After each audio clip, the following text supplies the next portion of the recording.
Hey guys, welcome to the stream.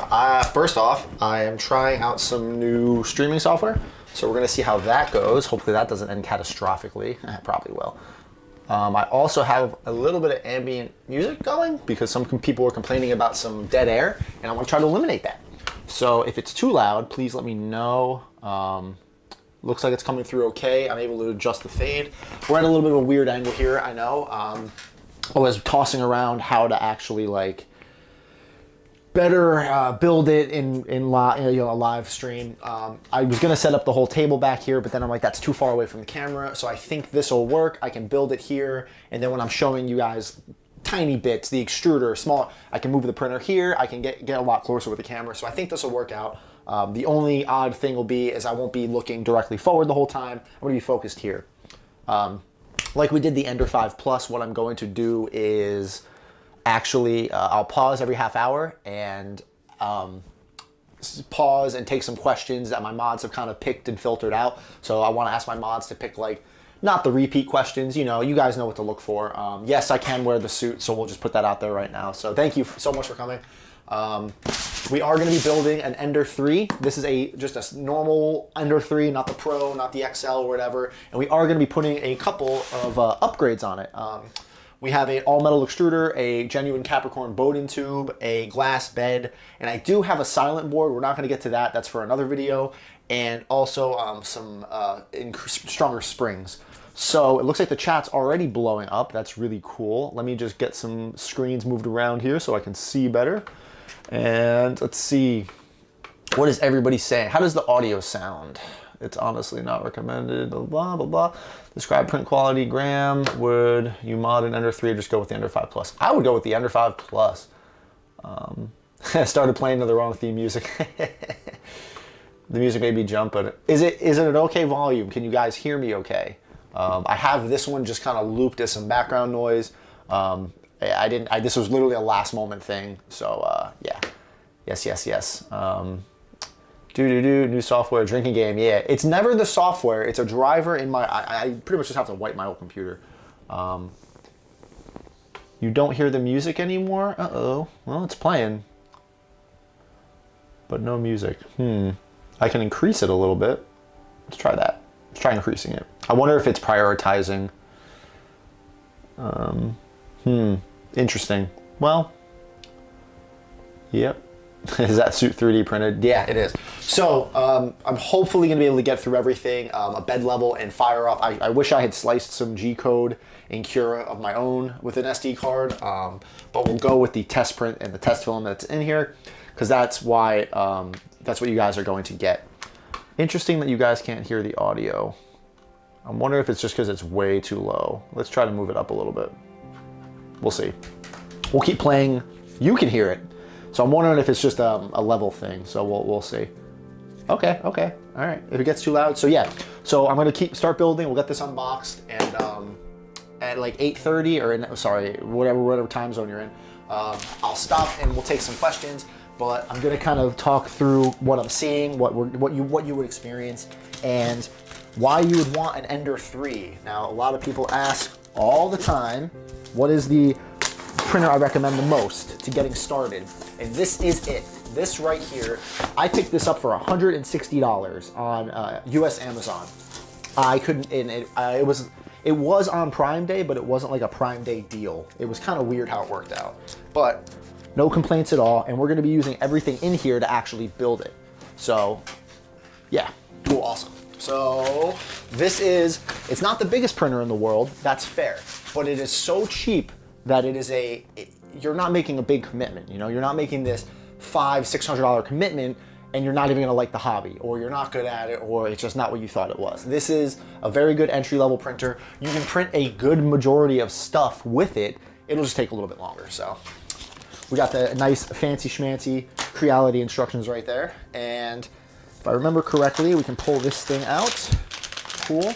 This is the little control board for it that actually sits in the front. We'll actually take that out.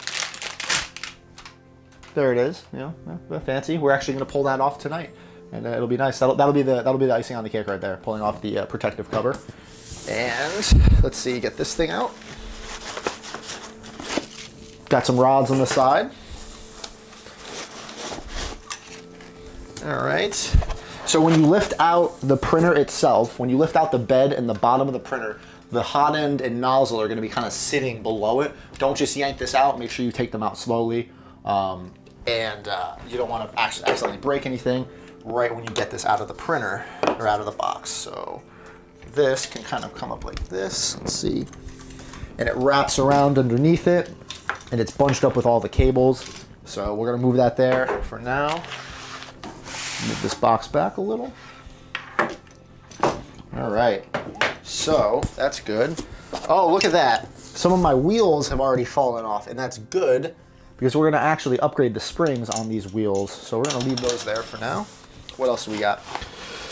We have the power supply, so that's going to sit there. And then we have the X stepper motor and the extruder motor all in one. So always check to make sure nothing fell out and you're going to be missing anything. And then there's even more parts. We have a Z-axis right here. We have the spool and spool holder. Well, spool holder and spool holder. A really awesome, cool, sharp putty knife. This thing's pretty dope. Yeah. This one actually has an edge on it, so that's good. Let's see. What would you recommend for printing? I'll answer that later.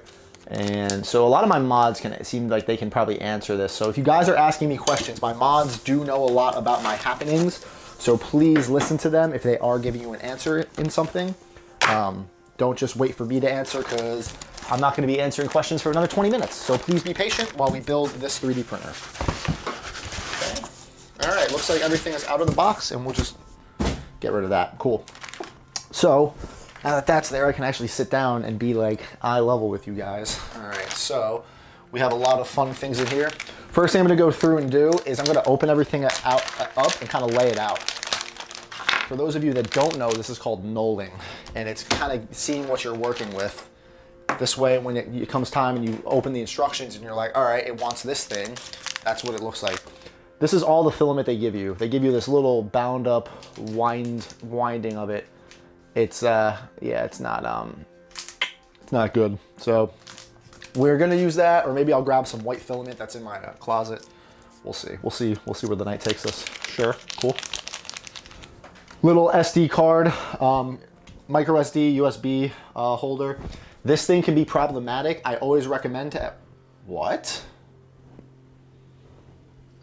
Wow, it came with a really nice 8 gig. This usually comes with the better printers, like the Maxes and the Pluses. I've never seen an Ender-3 come with this. I guess they're learning from their mistakes. They've been sending out really dinky 2 gigabyte memory cards that actually cause problems with your printer. If you've ever seen a printer that starts and stops and starts and stops and starts and stops, it's because the micro SD doesn't have the processing power, the memory to actually keep up with what the printer is demanding. So if you're having some weird latency issues, it's usually that, but this is a nice SD card. This thing sucks. This SD card reader, this thing sucks. We're not even gonna use it. That is literally going in my trash right now. I'm gonna go ahead and put this SD card in the bottom of the printer right here. And the front of the base of the printer, you're gonna see a USB port and an SD card slot. I'm gonna go ahead and throw that in there now, just so I don't lose it. Because that's what we're gonna, you can even hear it click for the first time. Click, yeah. Yeah, so like exactly, the V2s and the Pros, they come with the nice 8 gigs. I think I still have a really, it doesn't even have a label on it. Like it's just a blank SD card and they suck. So always upgrade those, and I'm gonna put these wheels back on temporarily. And out of all the 3D printers, aside from the Ender-5 Plus, I've never built an Ender-5 Pro or an Ender-5 itself. I don't know what the build on them is like, but the Enders are typically your more involved builds. The CR10 series, usually they're a little bit less involved, where you can kind of, it's only a couple nuts and bolts and screws, and you're good to go, so. Yep, that's good. All right, so we're gonna open that up. We have an end stop, a little trigger. You wanna make sure that this little, the metal prong is still on there nice and good. And we have extra parts. We have some clips, some nozzle, well, one nozzle, and some Bowden tube couplers. These are very crucial. Make sure you hang on to these. We're gonna put these up here, actually.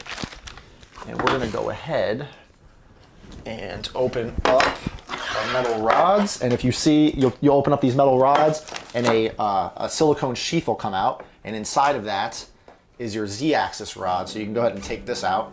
It's just in there for protection, so you can just discard that. Make sure you don't damage or dent this. This is actually going to go in this motor right here, so I'm just going to go ahead and prematurely throw that in there and stand this up. And let's see, we're going to open these. Please don't cut yourself if you're using a knife. I am not responsible for any damages you do to yourself or anything else. We're building along, all right? And if you guys have one, hey, it'd be cool if one of you were building this while I'm building it. That'd actually be pretty entertaining. We can bounce questions off each other, you know? I'm kidding. So, like I said, this is probably the best printer to start with. It's just not high risk. You're not risking losing a lot of money with this. And honestly, you could resell it pretty much for what you got it for.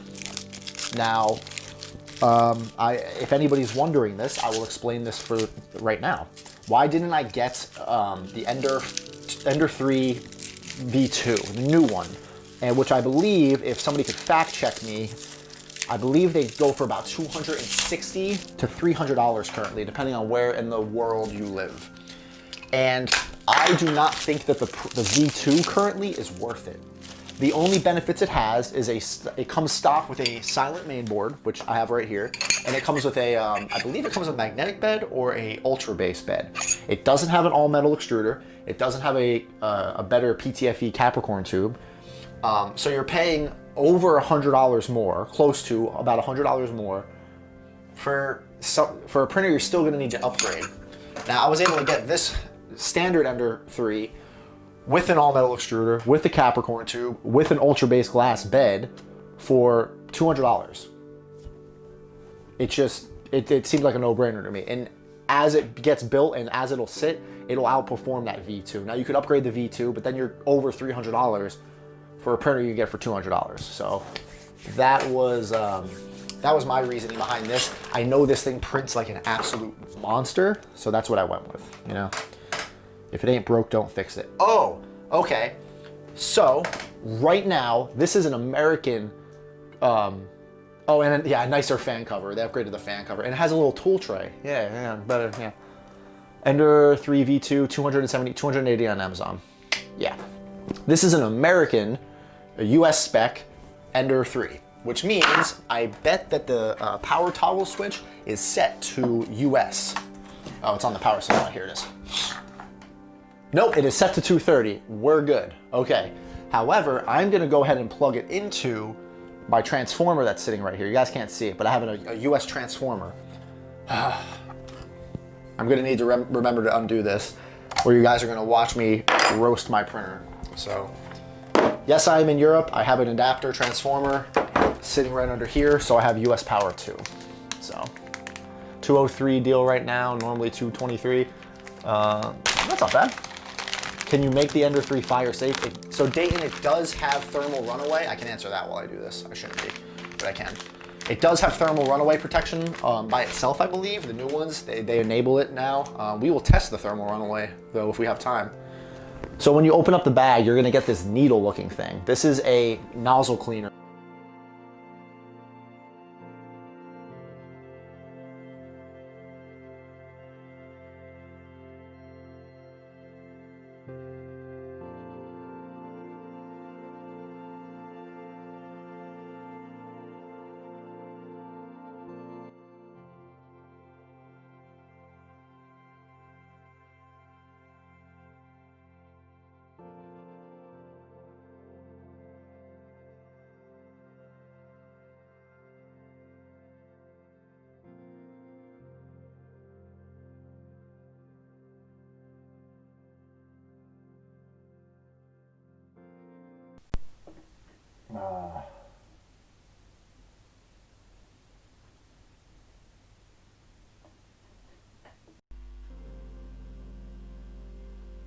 And littering and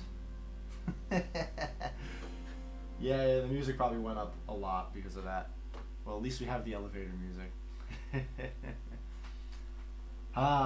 Yep. So already that's very unfortunate. So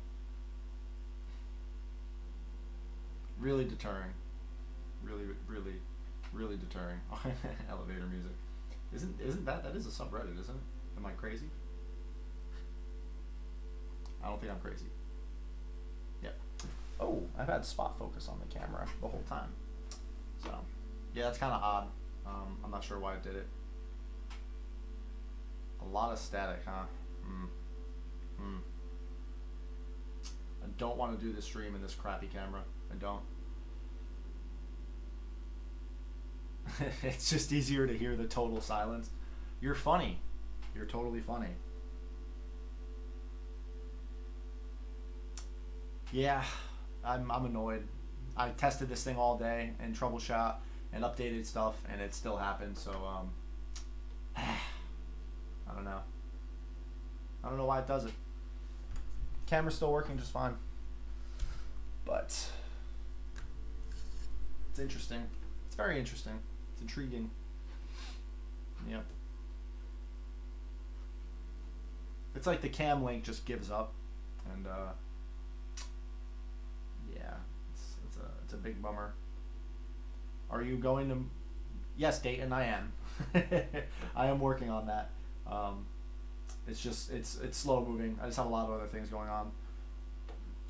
It's not YouTube. It's definitely the streaming software. And unfortunately now, if I close out of OBS or Streamlabs, I will lose the stream. Have I tried turning it off and on again? Yes, I have. Yeah, so I apologize for that, guys. Yeah, it's fun. It's a good time. But luckily, I'm getting better at this backup switch. Yeah. Yeah, when I was testing all of Streamlab earlier, it was I had it running for like an hour, and then turned it off, let my computer rest, and that was pretty much it. But maybe try. And it's not overheating. It's just this thing. It's a little Cam 4 link, and for something with such great reviews.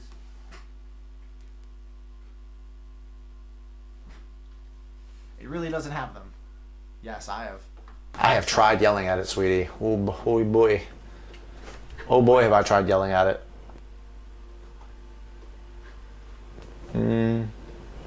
Da da. I don't know why I have Backstreet Boys stuck in my head. I don't think I can sing that without running into some monetization issues. Bad.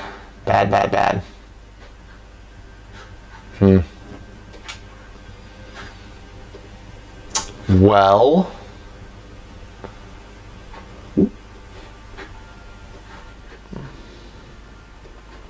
let's try.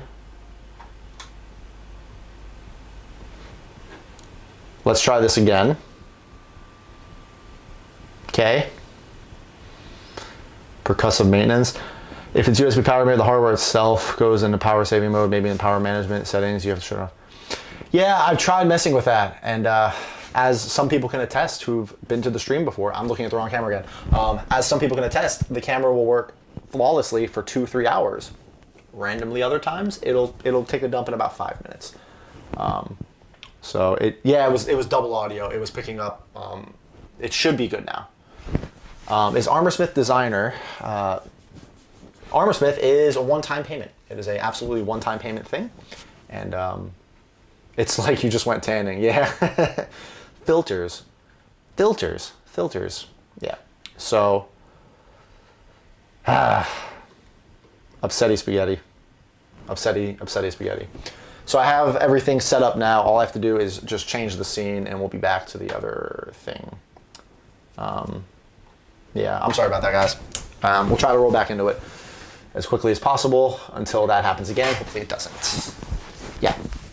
Okay, cool. As I was saying, nozzle cleaner, right? It'll stab you. Be careful with it. But as for tools go, we're going to move the things we're not going to use. Oh, guys, you know this is my favorite right here. My absolute favorite thing. The legendary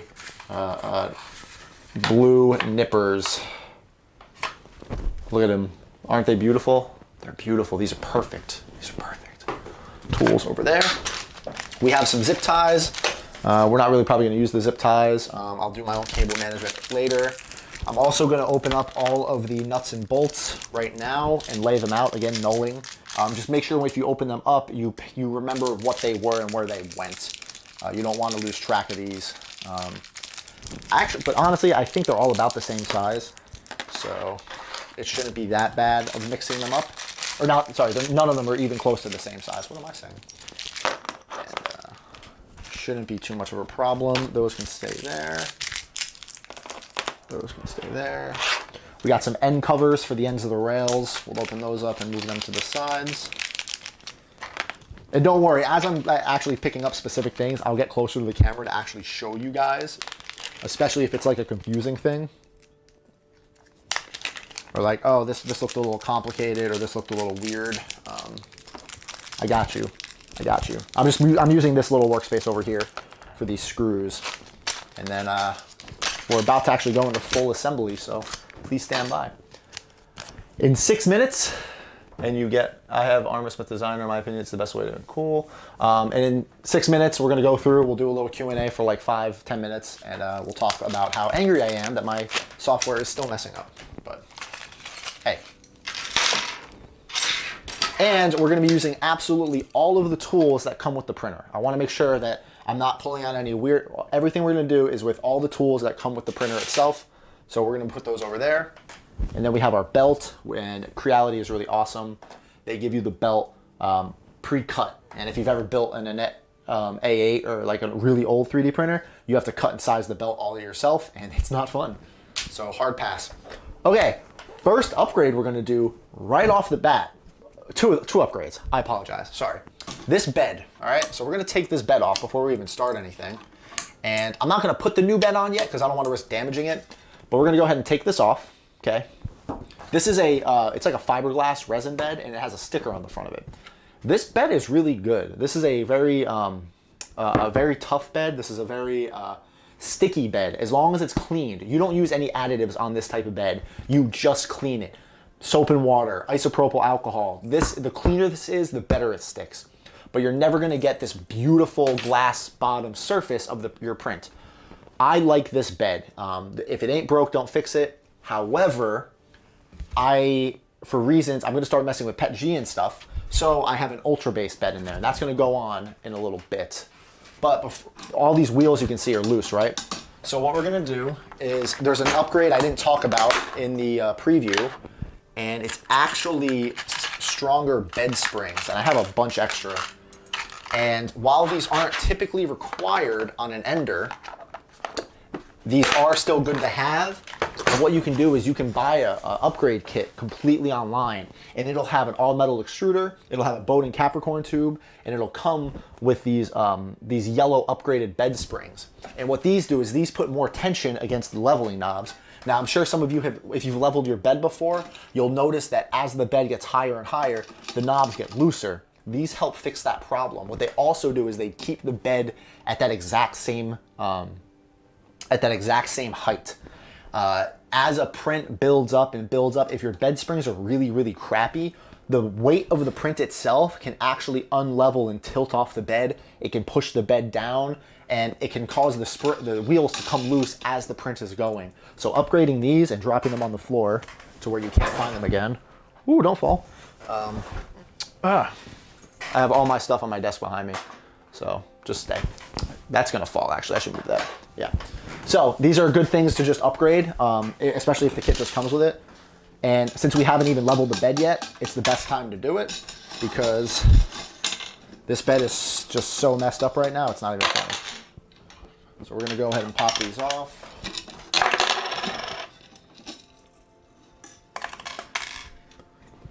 Okay, 1, 2, 3, 4. I don't know where the fourth one went, but we'll leave you over here. Take you out. You can see just how much more these spring down and flex. So you literally just undo your bed springs, drop them absolutely everywhere. It's a catastrophe. And go ahead and throw them in.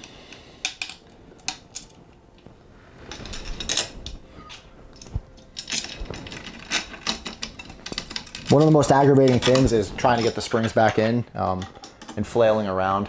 So a PIE. We're gonna talk about that type of bed too. Don't you worry. There's a joke here, but I'm not gonna say it out loud. That would be of poor taste.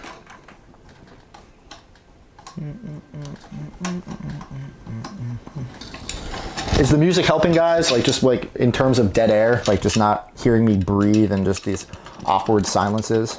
Is that helping with all of this? I hope it is. It's a good thing. Alrighty. And then last but not least, this back one.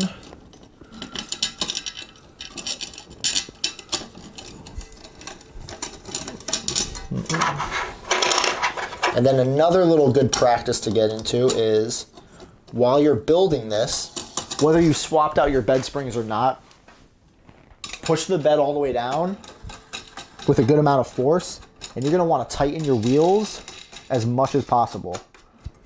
Again, within reason. You're not gonna Hulk these down, but what you're doing is you're lowering your bed so much. Which music? You guys can't hear the music? Uh-oh. All right, let me try to turn it back up. That should be better. Cool. So what you're doing is you're lowering the bed enough so once you go and actually home your printer in for the first time, you don't risk colliding with anything. And it'll give you a good base platform to work with as you build it all back up. So that's all good. All right, we're gonna move some of the wires out of the way. Ooh, see how loose that is? That's not a good thing. We're gonna fix that right now while we have the best possible access to our printer. And how we fix that is by taking, I believe it's this wrench.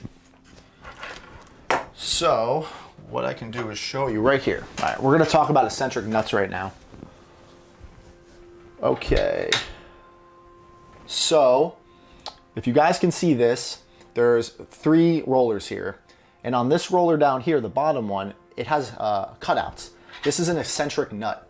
And what this does is you can put a wrench on it, and what it does is it actually offsets and moves the wheel up and down to tighten and loosen it. These eccentric nuts are all over the printer. Now you see how loose and wobbly this is?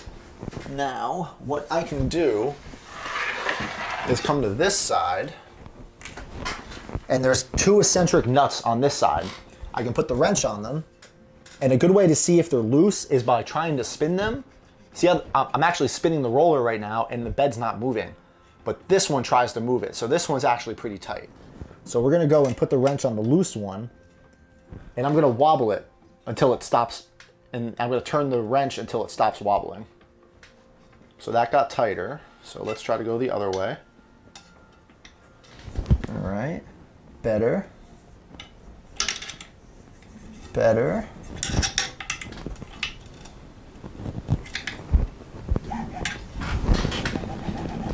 Now when I try to hold the bed still and move the wheel, the bed actually moves with it.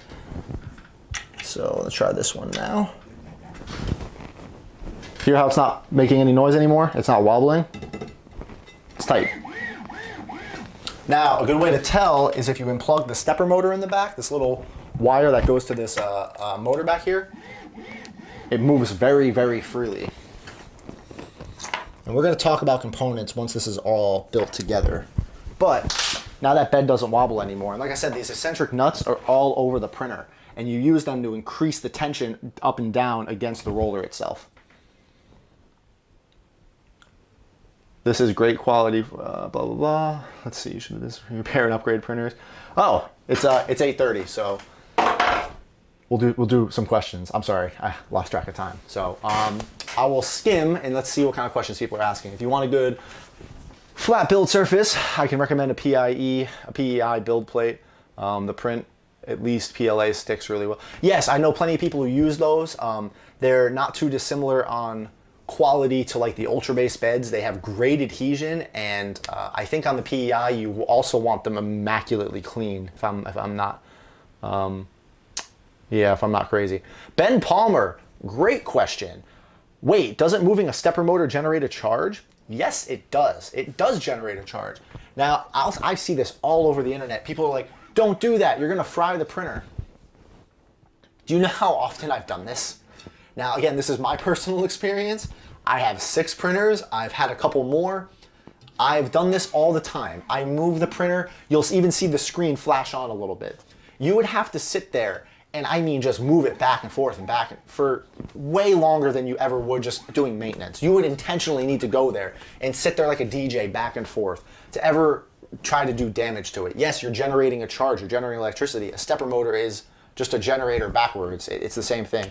I don't recommend doing it, but moving it occasionally, especially on these newer printers where the power supplies are a little bit better than what came on like the Net A8s and stuff that burnt down houses, you're gonna be okay. So you don't really need to worry about that. Can you make the Ender-3 fire safe proof? Yes, Dayton, I think I already said that. Thermal runaway protection. Yeah. Chicken, what filament would you recommend the most? So next week's live stream is about filament, actually. It is about the different filament brands I've messed with. eSun actually sent me some filament to test out for them. I've used Monopriced, I've used Sunlu, I've used Erion. I don't really know how to say that, E-R-Y-O-N-E, Erion. And I want to talk, I'm going to print a couple things and we're going to talk about filaments. Currently, my favorite 2 filaments, though, are Sunlu, because of their PLA Plus is amazing. And I think right now, eSun and Monoprice are right there. They're both very good. I have friends who swear by Overture, so maybe you could look into them. Nathan Lure, what would you recommend printing as a first project? Anything you want, man. I was online last night just browsing Thingiverse. I was literally just clicking page after page on Thingiverse. Start small, start small. The worst thing you can do is try to print something like a helmet. Like, oh, my Benchy came out good, I'm gonna make a helmet. Don't do that. You're gonna get aggravated. Start small, and print something that just takes, you know, is like 1 piece, all right? And then maybe move on, then it has 2 pieces. So build up. This way you can, as you run into problems, because you might, you know, there's a learning curve, you're not getting as frustrated. Or the worst thing that can happen is that helmet, your second print, right? You make a Benchy, and then you print a helmet. That helmet comes out great. You're like, damn, I got this. And then you go and print another helmet as your 3rd print and everything goes wrong. And now you have no idea what to do. You're like, well, the first one came out great. Take it slow. You just really take your time with it. I'm planning on getting an Ender-3. Cool, okay, cool. I didn't read the whole of that message, I apologize. Have you heard about the CR6 SE mess that's been going on? I have been hearing not the best things about the CR6s and the CR6 SEs and all that. I'm very curious on what Creality is going to do about that. The power supplies aren't the best, apparently. Sounds like something you should stress test for everyone else and for science. Not on my Ender, but I have an Net A8 sitting in that closet, and I did that. I sat there with the bed back and forth until it booted up. Like, literally, I was just sitting there just powering it like that, and the whole thing booted up, and it was waiting for... My next goal will be to do that and then preheat it. Like, while I'm powering it like this, try to go to the options and start preheating it. I think that'd be kind of funny. That printer's trash. To make it fireproof, put it in an enclosure and place it. Yeah, you could put it in an all metal enclosure, a metal base, a metal floor, metal walls, and put a fireball in it. And then it's pretty fireproof. It can catch on fire and you'll be all right. Is there a medallion on your Mark 85? Yes, there is. I learned that the hard way, inspirational chicken. I see that Mark 1 helmet. Would you ever 3D print a full Mark 1 suit? No. We're going to do 3 more minutes of questions, by the way. I'll do 10 minutes and then we'll continue. If I had the room for a Mark 1 suit, maybe in the future, if I have like a Hall of Armor in the garage, maybe, but right now it's a pile of trash. F in the chat for Ender-3 #1. Hey, inspirational chicken, you're right. This printer's awesome. This printer's absolutely awesome. Why was that message retracted? Did you delete it? What'd you say? Come back.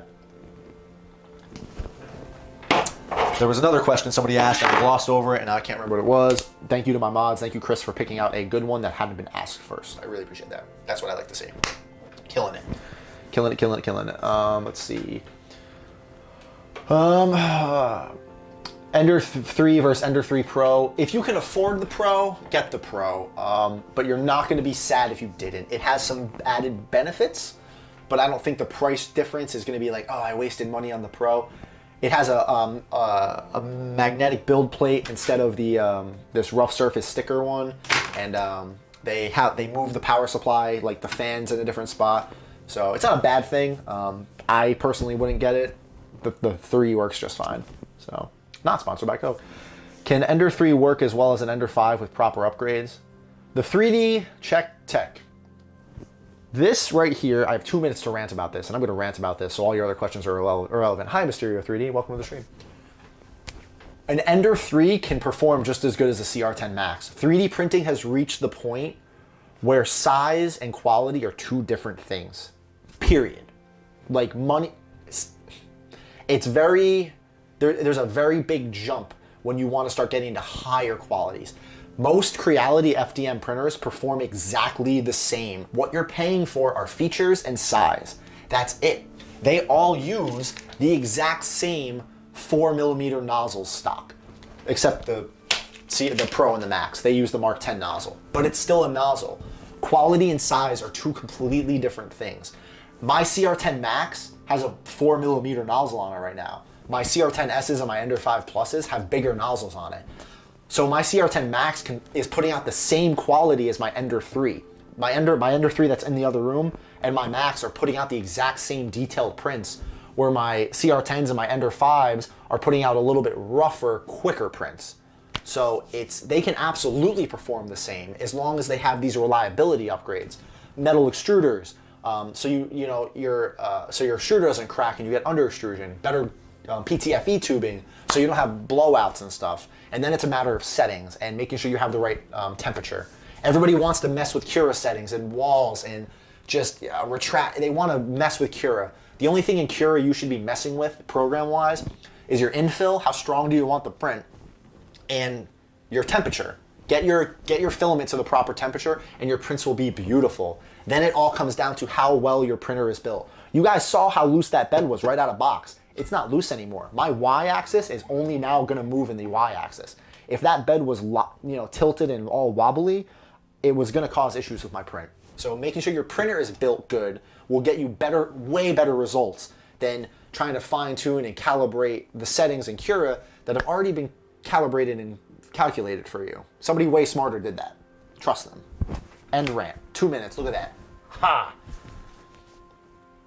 Man, I have the same Ender-3 and really worth the money. Yes, it was. Yes, it was. I have a Pro. Let me just bring through this. Have you heard anything about the Creality CP01? Nope, never messed with it. Ender-3 Pro, and I love it. The difference between the Ender-3 and Ender-3 Pro, price-wise, is $30 in my country. Do you think I should get the Pro? Yeah, get the Pro.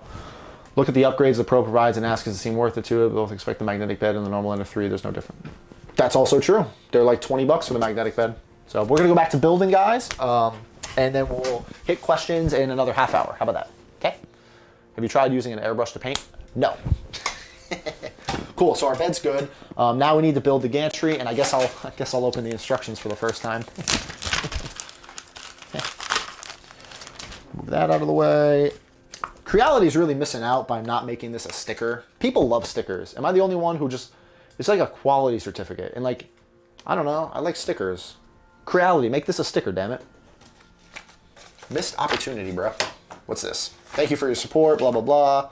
After sale service card. Yeah, you don't respond to that. Ooh, shots fired. Look at the upgrade. All right. No lie, in terms of 3D printing instructions, the Ender-3 actually has some pretty damn good instructions. They're all color. Like, I was actually really, these were better instructions than my CR10S. And I was like, oh, it's like, this is awesome. This is actually some quality stuff right here. So I wasn't too upset about that. If you guys want to see them, you can screenshot or, I don't know, focus. There we go. If you've never seen them, we'll give you a glance. I love stickers too. Like, these are actually some like real quality instructions that I have nothing bad to say about. I don't have a good place to put them though, so we'll be all right. I don't need any of this stuff. Those are my springs. We'll move the belt over there. And first step, I need these 4 long black bolts. And I think it wanted 4. It says there's 4 pieces. Or does it want these? Hold on. 4x4, 4x5. All right, cool. So the first ones are going to be these really long black bolts. There's 5 of them. I believe they give you an extra one. So it's calling for 4 of them. And then you're gonna need 14 and 15, which are these double, so you have 2 sets of rods. You have these single rods right here, and then there's these double wide rods. And you need to pay attention to which one is which, because if you look at them, there's holes in them, okay? So this one has a hole in this channel and then this one has no holes at the top and then 2 holes at the bottom. So make sure, so this is number 16, the one with the holes in the single channel, top and bottom, are 15. So then you want to make sure that the printer itself is oriented properly, and this is the front of the printer where the SD card is. This is the front, so this is where you're going to put the rails. So the 2 with the holes, and it says shorter. Okay, it's just talking about where the holes are. So this one goes here on this side, and then the holes in this rail, you can actually see it right there, they go towards the inside of the printer. So they stand just like this, and then it wants you to account for the distance. There's a distance here. This is the long side, this is the short side. The short side goes on the bottom. And then you're gonna drop that and then catch it and almost stab yourself. So go ahead, and what we'll do is we'll do this. We're gonna go ahead and tilt this on its side carefully without breaking any wires and thread all this through. So always hand thread your screws in first, your bolts, your nuts, your screws. Hand thread them both in, because if you go and tighten one down, you might not be able to get the other one down. Then you can use the round side of your Allen key to actually tighten everything in, but only till it gets so, just barely tight enough where you can't do it by hand anymore. Then you're gonna switch to the flat side. Somebody literally just posted on one of the Creality groups the other day about how they stripped out some of their bolts taking off their hot end on their Macs, and they were blaming Creality. Dude, I guarantee you, you use the round side to try to loosen those bolts. It's like, it was already stripped. Like, no, it wasn't. You did it to yourself. Also, while you're over here, go ahead and tighten all the other bolts that you're gonna run into. So that side's on. And so that side, and then the bottom. Okay, cool. And then I believe,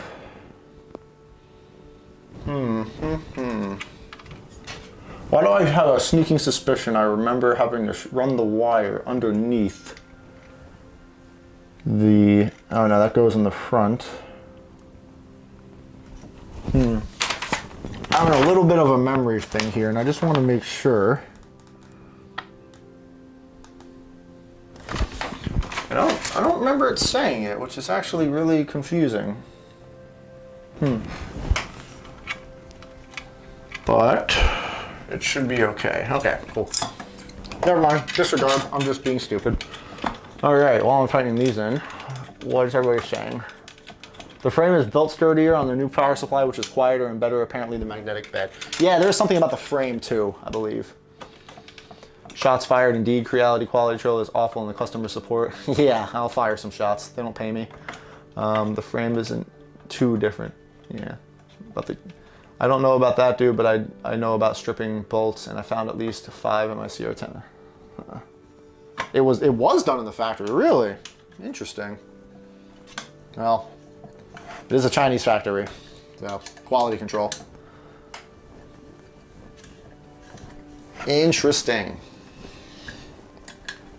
So we'll tighten that, Okay. All right, so that frame part is on. And then, not my hot end though, those screws are sturdy. Yeah, okay. So step 2 is we're gonna actually attach the board and the power supply. So we're going to use the 4x20. There should only be 2 of them, I believe. 4x25, these guys. So now there's these standard 2 silver ones, and these are what hold the power supply on. And make sure you actually pull the wire out of the bottom. And let's see. And then if you installed the rail right, you'll just be able to get these in on the power supply. So the power supply is now kind of floating. There's just enough of a gap for this power wire to sit right at the bottom.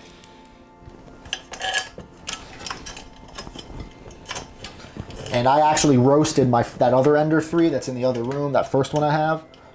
The reason I bought this one, if anybody's wondering, is that printer was donated to my wife's work because I teach a 3D printing class, and it was donated, but with COVID, it hadn't been getting any use, so I brought it home and I've been taking very good care of it. I've upgraded it and been calibrating it. But the first day I brought it in to hook it up, I had actually roasted the power supply in it because I hooked it up wrong. And you know what's weird? All right, that's an odd thing. Let me check this.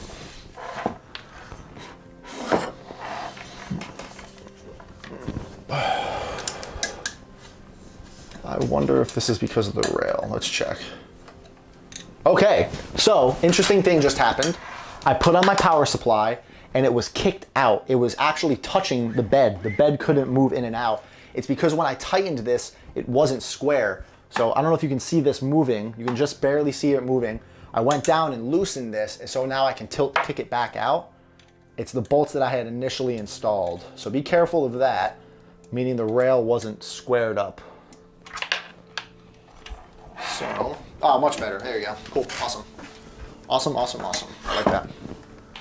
Alrighty, what's next? We're gonna put on the control panel that has absolutely no backing, which always makes me uncomfortable. And we need the, what are they called? The 5x8s. There should only be a few of them, or 2 of them, I believe. 4x, there we go. And then these are, they're gonna be 4 silver screws, and these ones just go right in the front, into the front of the rail system right here.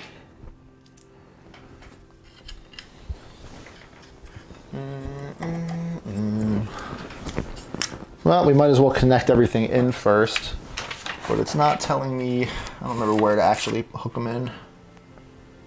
EXP3. So it's telling me to put it into EXP3.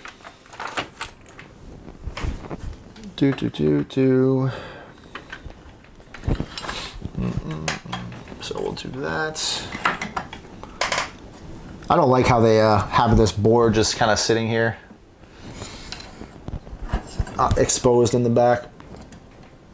I know you can print covers for it, but it wouldn't have been hard for them to just provide one. Make sure that the aluminum things are parallel to each other. Other example. Yeah, exactly. You're right.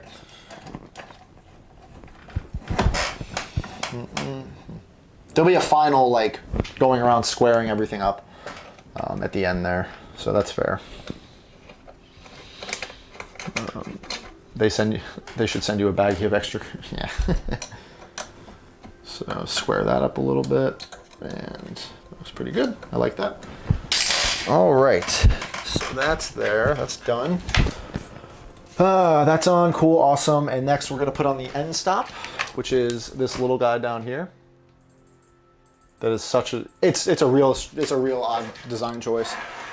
Yeah, this whole printer is kind of odd, honestly. And then let's see. So these just have the little T-bolts, the little T-slots sitting on the back. So literally all you're doing is just lining them up right here, and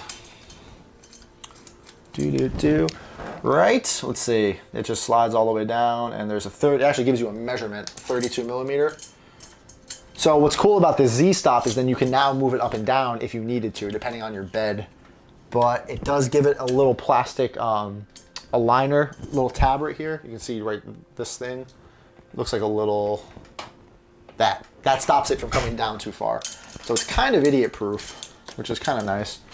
Those things always make me happy, because if there's one thing in this world, there are idiots. It's all right. I'm one too sometimes. Cool. So sometimes, and pretty much all the time, it's hard to see if you tightened the bottom T-slot. You can't really see through it. So what you can do is you can tighten the top one to hold it in place, tighten the bottom one, and then, so that one didn't tighten. And then you want to go around, let's see, we'll do this.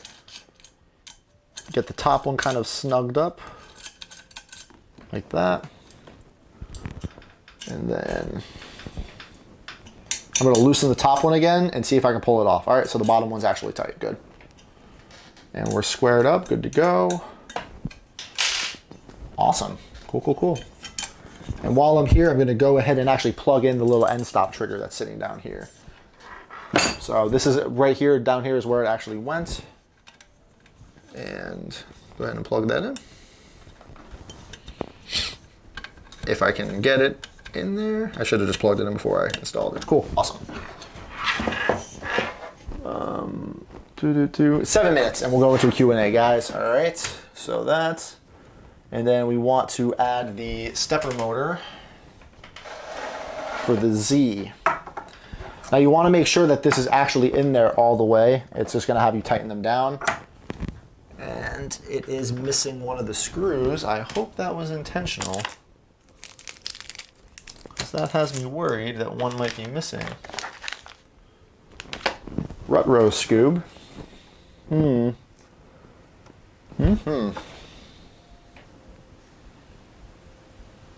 Very interesting. I'm missing a screw, folks. I didn't see any extra small ones floating in this bag. And I didn't see any in the box.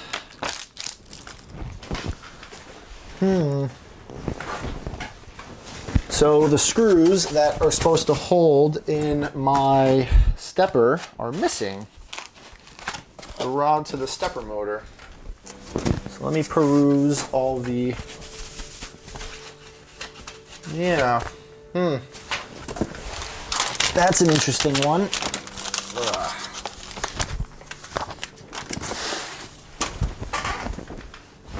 Maybe it fell. Let me check the box again, make sure it's not in here.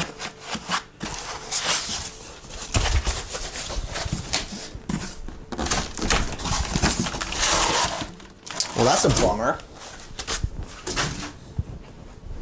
Oh, no way. Found it. Wow. It was over there. Wild. It's Donald Trump's fault. Wow, okay. That's incredible. Huh. So, you want to make sure that this rod is flat in there, okay? And I'm only going to tighten it a little bit right now, because what we're going to go and do, it can be a little offset and wobbly, like there is some wobble in there, obviously. And we're going to use the rail itself to kind of square it up. So, wow, bullet dodge. That could have been super bad. Would have had to have gone and stole it from another printer just to finish this. Yes, the T-rod screw. All right, so that goes there, and then we're going to throw in the M4 by 18s. And I believe it's these guys. Nope, it's these guys right here. Now these are 2 black screws right here. See, and they have like just a completely flat beveled top. And it's pretty easy. We're gonna take that out for the time being, because it's not even tightened in there. Very easy to get these in. Move the bed forward. Ooh, my screen just powered on. Uh-oh, I just fried the printer.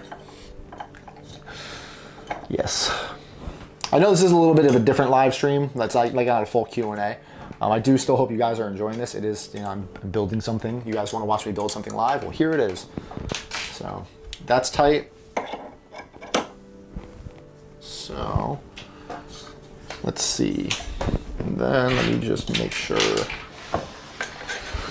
about this.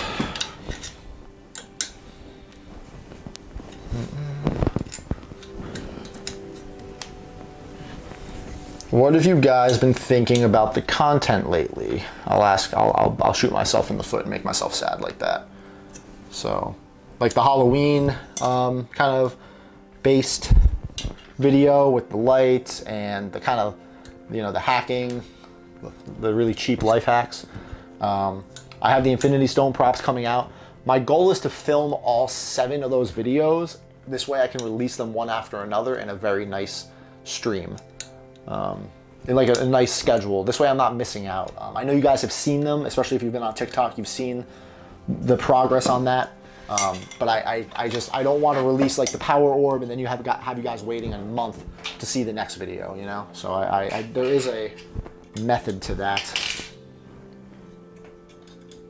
Is a dual drive upgrade important? If you're talking about a dual drive extruder, I hate them.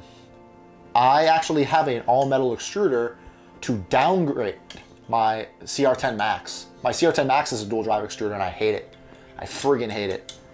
I think they're a waste of money and they cause nozzle blow or Bowden tube blowouts like you wouldn't believe. I'd rather my extruder be skipping than have a Bowden tube blowout. Yep. Okay. So what I just did is I installed this rod right here. Okay. And once I dropped it into the extruder motor, it was tilted and it wasn't square to the middle of the rod. First off, this rod itself, the same way that the power supply was crooked, this rod itself wasn't square.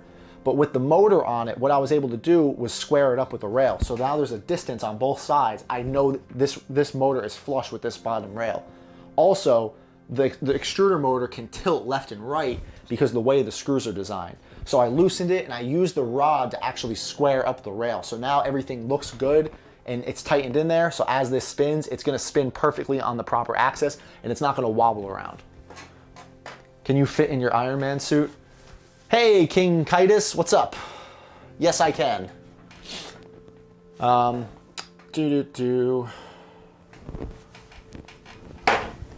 been enjoying it, especially the simple stuff like prop tips, the light hack. Oh, that's awesome. Another motor drive like you are installing for the other side. What are you talking about? Oh, you mean like dual rod axis? Like one on this side, one on that side? Yeah. On this type of printer, no, I don't think it's important at all. It's a small enough printer where it really doesn't matter. Something like that's why I always tell everybody get the CR10S, not the CR10, because it comes with dual Z rods. And on a larger printer like that, with a 300, by 300 by 400, you can start to notice some droop and some issues. Isn't the dual drive only good for flexibles? Ooh, I've never heard about. I don't know about that. Maybe one of my mods can answer that. I've never heard about people using the dual drive for flexibles. Interesting. I'm gonna go ahead and plug some stuff in real fast to kind of start getting some of these cables out of the way. And then that goes there. What's nice is once you understand how the printer is kind of built, you know what your motors are called. You know where your X, your Y, and your Z is. So this is my Z. It comes right out the back right here. And I'm kind of undoing some of the wires. We'll just tilt this up real quick to kind of get some more slack out of them. All right, this is so cool. I hope to have a 3D printer one day. What's up, George Gun 00? How you doing, man? I think it's cool. I like it. It's fun.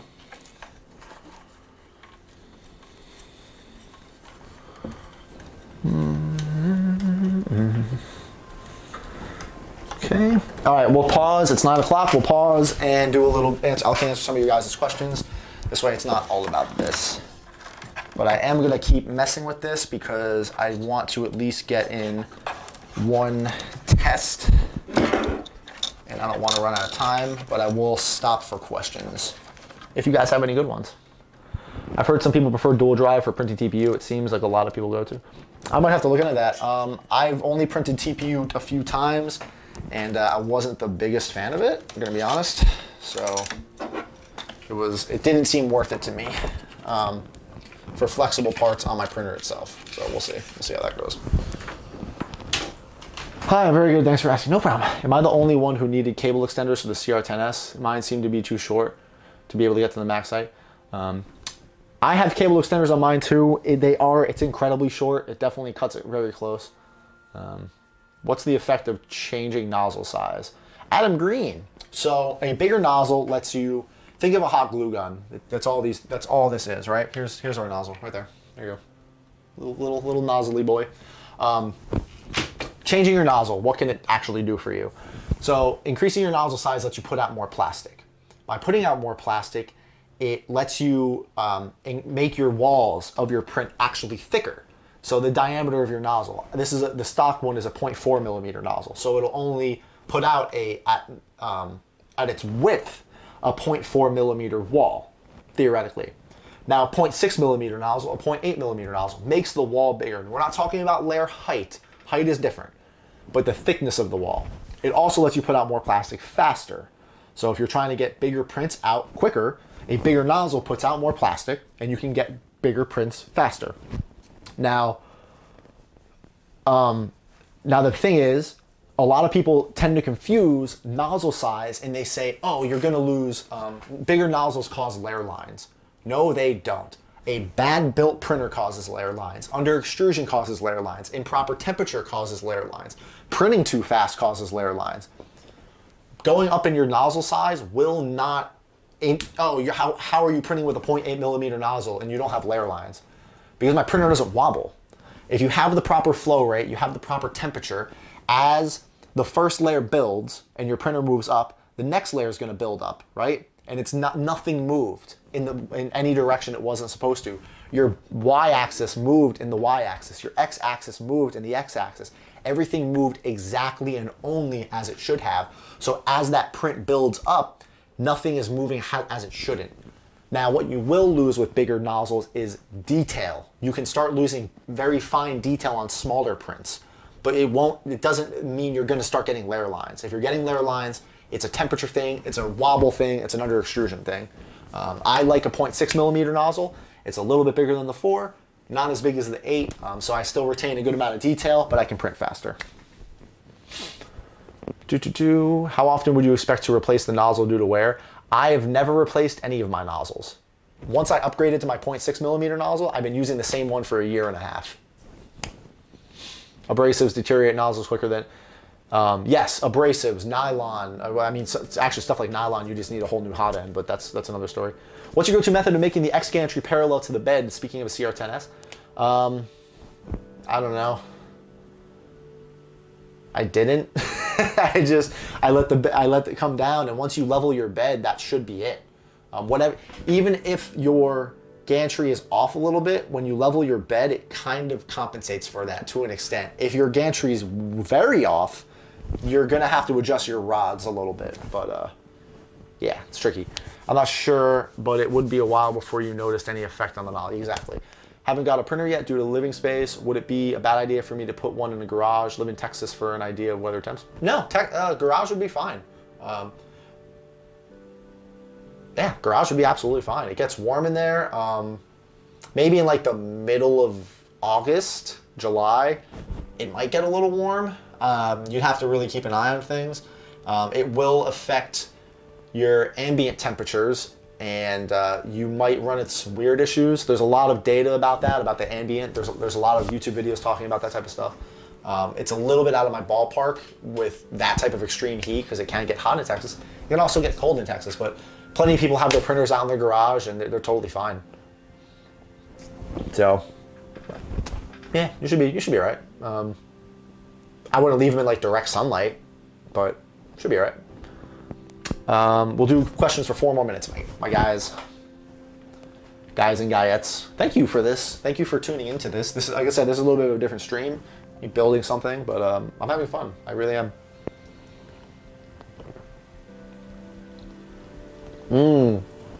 Humidity. You might need to keep your spools in a filament dry box, possibly. That might be something to look into. People take big like Tupperware or big like storage containers, like the plastic bins you put in your attic, and they'll make those into humidity dry boxes. You put a spool holder inside of it, you put the spool in it, you poke a little hole in the side, and you put desiccant bags in the box. So it's always dry in the box, and then as the filament comes out of the hole, it gets printed. So you can look into that. Very cheap solutions. Is there a big difference between Fusion 360 and ArmorSmith? Yes. They're 2 completely different programs that do 2 completely different things. Fusion 360 is a slicer program. ArmorSmith is a armor sizing program. They're not even the same thing. Last time I was in Houston in July 2016, my God, yeah, humidity. How much energy does a 3D printer consume? For anybody wondering, currently right now, I have all 6 of my printers running. And I have a little meter downstairs. It's a smart meter that monitors my electricity uses at any given time. I can see live how much electricity my house is using. When when we're just watching TV and hanging out and nothing else is on in the house except like, you know, our hot water heater and like our TV and just some random tiny electronics, our Wi-Fi router. Our house uses anywhere between 5 to 7 pence per minute, or per hour. Pence per hour, that's it. Per hour. With all 6 of my printers running, heated beds, full bore, all 6 going, that meter then jumps up to about 30 cents an hour. So roughly, and then it'll go as far as to drop back to 20, because once the printer gets to a temperature, it stops heating and tries to maintain that temperature. So my printers use anywhere between 20 to 30 cents an hour, all 6 of them. It doesn't use that much electricity at all. Granted, I live in Europe, I live in the UK, so we are using 220 volt, which obviously is giving more power to the printer, even if the price is the price is a little different. So what I'm paying for versus what you guys are paying for. Even still, it's not bad at all. Are 3D printer enclosures safe, like the ones that pop up with the reflective inside? I wouldn't have thought it would be good to put it in any kind of include. I'm not sure in Polite Gamer. I've never used any of them. I see people use them. Creality sells them, and I've never seen anybody bash them. You know, I've never seen anybody be like, "Oh, I bought this thing and it sucks." So, what's your next Marvel project? That's a secret, actually. I can't say that. Humidity, dust, and containment. Ah, there you go. Are you going to make a test print? I'm gonna try. So we're about to get back to it. Are you planning to go back to the US? Maybe one day. Back in it. All right, we're running out of time. We might skip the half-hour mark questions just so I can pump through this and get this test print out. All right, now is the fun part. We have to build the gantry itself, which is a little annoying, but not the end of the world. So we're gonna rush through this a little, and we're gonna kind of move all this to the side. All right. Okay. All right, we got this. So we're now going to take. So that's the tall rail that goes there. This is the short rail. We can't put this on yet, but that's where it goes. And we are going to do. Where we at? We got that. All right. Oh no, it is this one. Ah, funny. Hey, look at that. All right, so this next rod has a lot of holes in the top, and they are not spaced out the same. The holes on this side are definitely differently spaced than that one. So make sure you're paying attention to how it actually looks. And it looks like it wants it here. Okay, so that's the back. Okay, and then we're gonna go ahead and take this giant mess of a thing that has 2 extruder motors on it. It has a bunch of wheels and just a bunch of stuff. I wonder if this would be a good time to swap in our All Metal Extruder. Right? All plastic extruder? Yeah, let's throw that on real quick. How about that? We'll upgrade as we go. So, I think that seems fair, right? So, this is your extruder. I'm going to kind of give you a quick rundown on this because I've talked about this on a lot of videos. This spring action right here, we're going to zoom in. This spring action right here is where your filament actually travels through. It actually comes in through this side and comes out this side. This plastic breaks over time, and we don't want that. As it always has spring tension. This spring is constantly pushing on it, and this stepper motor gets hot. So constant hot and cold cycles and this constant tension can crack this spring arm. So you'll randomly one day you'll just have under extrusion. Your print will just have finished. It's because this broke. Now you can get all metal ones, and they swap in exactly the same as this plastic one, and they look like this. The instructions are very easy, so I'm literally just gonna go and throw it on because they are that easy to install. You really will have no issues installing it. Now you guys might see that there's also a silver one on the Creality website, or like on eBay and stuff. These are usually anywhere between $6 to $10, depending on where you find them.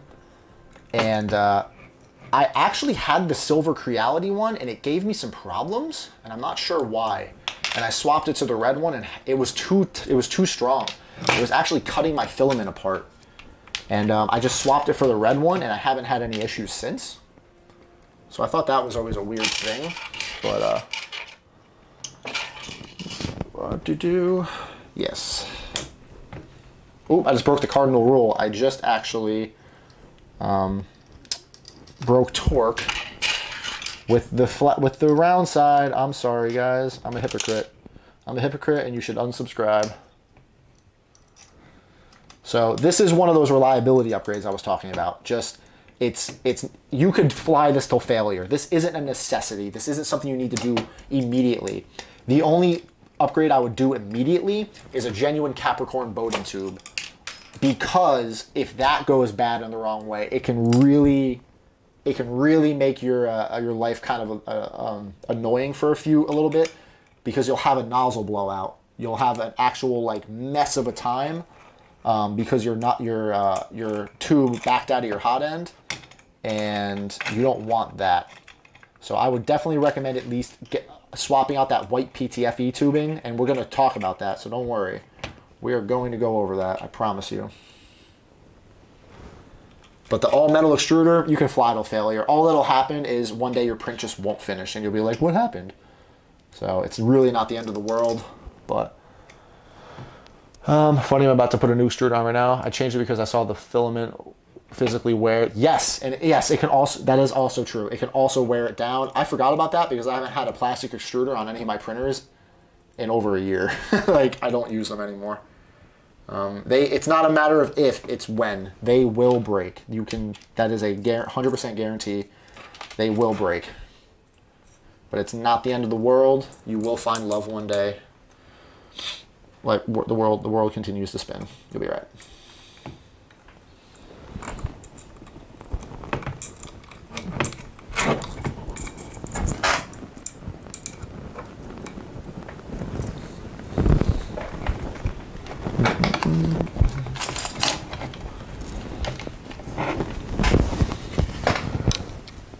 No, because I'm not letting you watch the assembly because I'm running through it real quick because we are getting a little bit crunched for time, and I have videos on this. I have a video on upgrading the Ender-3 that talks about exactly how to do this, and it's so easy to assemble. I'm not too worried about showing you guys. I have faith in you all.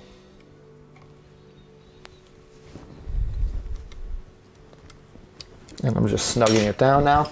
There we go. All metal extruder.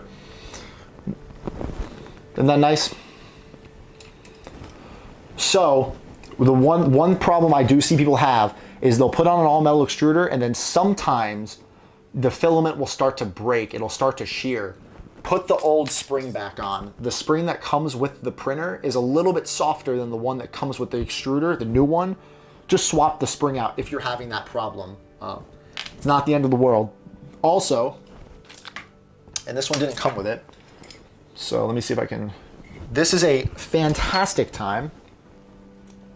So zoom in. Okay, so this is your extruder gear. You can see all the little teeth right here, right? There's 2 screws here. Make sure that these are tight right now.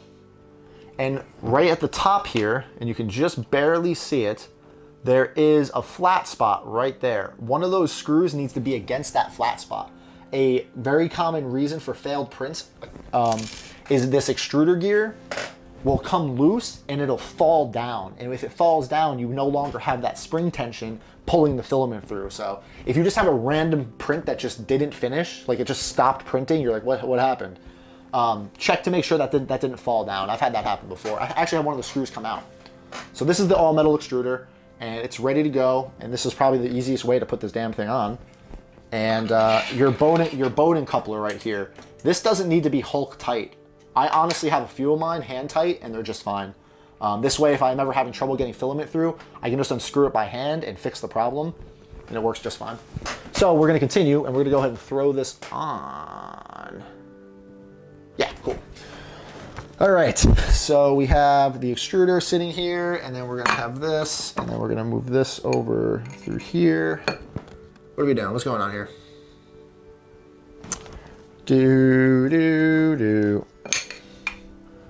I am having such a brain fart right now. Yeah. What's going on? That goes there, and then this one goes there, and then those screws go here.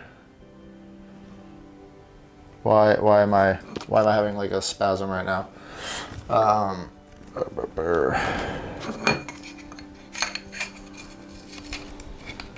Ah, that's why. So on this metal rod itself, there's actually a cutout that they just don't bother to tell you about. And what it does is it allows the rod to sit in place. And that was why I was just staring at this like I'm an idiot. And so that's fun. M4 by 16. So we're gonna take 2 of these. And yeah. Guys, I'm excited for some upcoming videos. You guys have been pretty patient for a lot of stuff.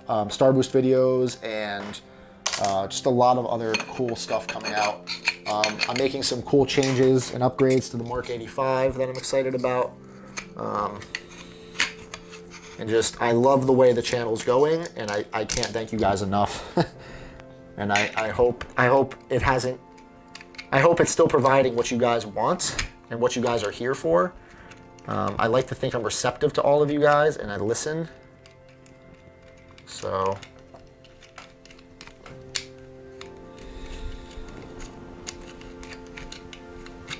And this screw won't go in. Why won't you go in?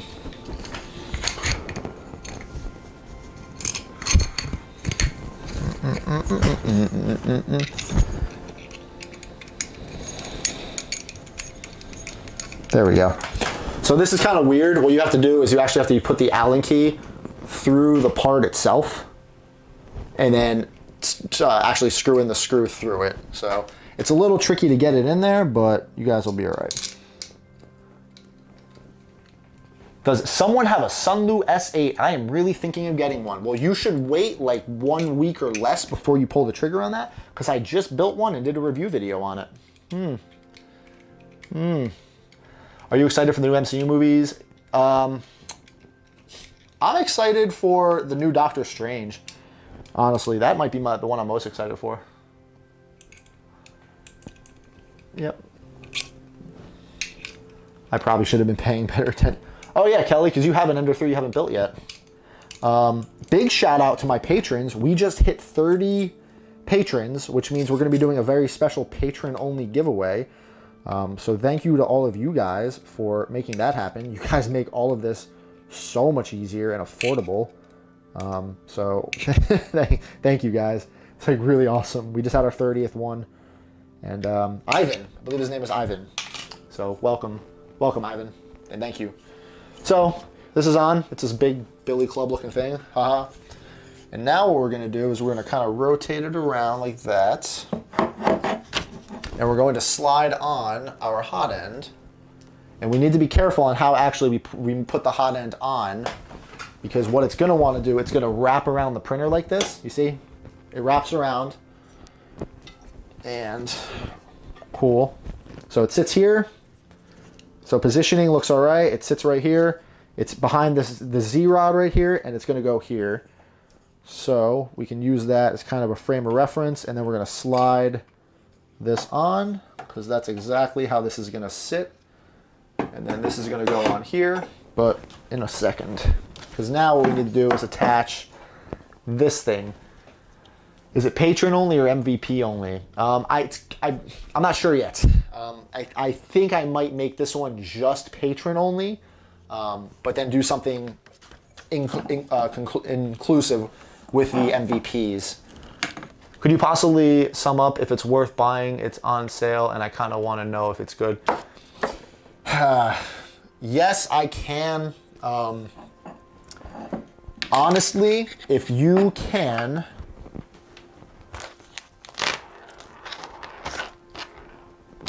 I wouldn't get. What's the sale price right now? Tell me pop in what that sale price is, and I'll let you know.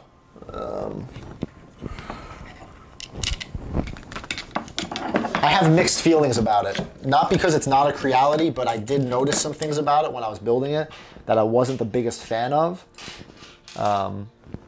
So I don't know. If it's a really nearly all the MVPs are patrons though. Yeah, you're not wrong. So it'll only really be like 2 or 3 people excluded, and that's why I might make it MVP. 210 in US dollars? Get it. Yeah, that's not bad at all. You will need to throw some upgrades at it. It will need a better Capricorn tube, and it might eventually need a better hot end. But for that price, that's not bad at all. That's really not bad. For the build size. I feel like you're going to be a big YouTuber in the future and that the Hacksmith invites you to record a video. That'd be awesome, dude. Yeah, that'd be... I don't know. I don't know about being a big YouTuber. We'll see. So, this is the gantry made, and the instructions for this one are very simple. This goes on the side of the rail. There's, like I said, there's little channels that sit there for these to pop into, and then you need to make sure that your extruder, or not your extruder, your hot end and your gantry are in the proper spot. And actually, look at that. It doesn't wobble at all. My roller wheels are perfect. It's actually kind of impressive. All right, and then we're gonna look at it from the front now. And then we're gonna take this thing that I totally misplaced. This is the side of the your belt and your tensioner, and this has some T-slots on it as well that we're gonna go ahead and loosen. What 3D printer do you recommend for a starter? Literally the one I'm building. Literally the one I'm building. I was thinking of something else. Was that the answer to my question? 5 upgrades you recommend for a 3D printer? We'll get to that. Blah, blah, blah, blah, blah, blah, blah. Let's try Uncle Jesse instead. I've been thinking about messaging Uncle Jesse and see if he wanted to do a collaboration. We'll see. We'll see how that goes. Okay, and now we're going to install the belt. I've seen people mess this belt install, so just be careful with it. And it's not too bad. Let's see the best way to explain this. I think I'm just going to do it, and then I'll kind of show you guys what it looks like after. I think that's fair. 130 for the original Ender. That's $170. Well, that's not bad at all. Is that a big TikToker? No, how dare you? Okay, so I noticed something, and it's good. This is gonna sound like the vainest thing ever, or like it's not me. I don't know how to talk about this. I thought you already reached out to him when you dropped. We exchanged some words, but that was it. Yeah. I haven't messaged him since that, so maybe I should. Maybe I should, you know, say, hey, what's up? But we'll see. We'll see how it goes. I've been treating TikTok, like I've been not taking TikTok seriously, and I didn't think it was special that I had 50,000, 75,000, 100,000. Like, it doesn't seem that special to me, or hadn't. And then I realized something. I'm like, oh my God, like these are just as good numbers as Instagram. Because I feel like Instagram is starting to lose its appeal. I think TikTok is taking over for the, I do. I think Instagram is dying, unfortunately. Not a lot of people are using it as much anymore. And it's because I was shooting too big. Because when I went on TikTok, I was seeing other builders. I was already like talking to people like Kiara and Emily and Braden. Like I already, and I'm like, oh wow, they have like hundreds of thousands of subscribers or followers. So it can't be that hard to get that many. And like, it just happened. I don't know. Like people have been so awesome and receptive on it that when it happened, I wasn't taking it as seriously as I did Instagram, because I feel like I really worked for Instagram. And it was a challenge, and TikTok just kind of happened. So when it did happen, I was just like, oh, all right, I guess this is cool. And I wasn't appreciating it. I really wasn't. And it is cool. And it's amazing. I'm about to hit 125,000, and just, I don't know what to do with my hands. Basically, I was immediately like looking at all these bigger accounts like, oh, that's pretty cool. That's pretty cool. And not like trying to undermine them or anything or say they didn't work hard for it. They did. I was just already like looking at it like, oh, those would be some cool numbers to hit. And when it happened, I was just like, oh wait, no, like this is a really big thing. Like this is like, I have 100,000 followers on it, and like, it's wild. It was like a wake up call, and I was just kind of sleeping on TikTok, and it's been actually really cool to interact with everybody there. They're way more interactive than the Instagram lives, which is really fun. All right, back to this real quick. I thought you would have reached out to him, blah, blah, blah, Gen 3, Instagram, give a social network for more official accounts. Yeah. Yep. Yeah, I'm trying to get the subs over. All right, so this is the gantry. This is the whole gantry assembled. Now I have the belts in. What you do is you loop the belt through, and this is the tensioner on the end, all right? Keep it loose, because what that'll allow you to do is actually put the belt into the bottom of the gantry, and then what you're gonna do is you're gonna actually go ahead and actually tighten the belt out now. Now the belt doesn't need to be guitar string tight, but you want it enough where you can just, what I like to do is be able to pull it just a little bit off the rail, just a tad, and then go ahead and tighten them up.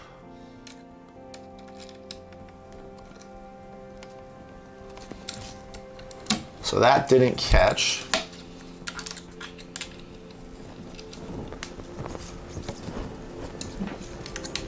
For the most part, when I do the TikTok live streams, people are receptive and do come over.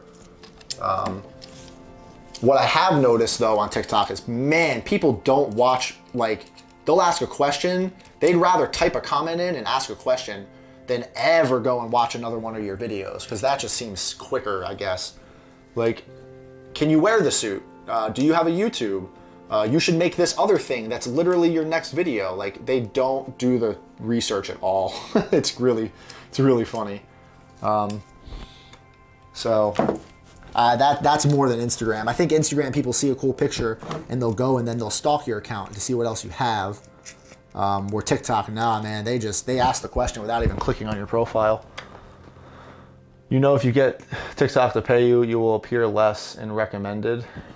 Oh, I did not know that. Is that confirmed? Is that a real thing? All right, so the belt is tight. That's good to go.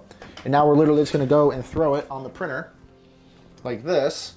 And then there's a hole here for the actual lead screw, and then the rails just go right down.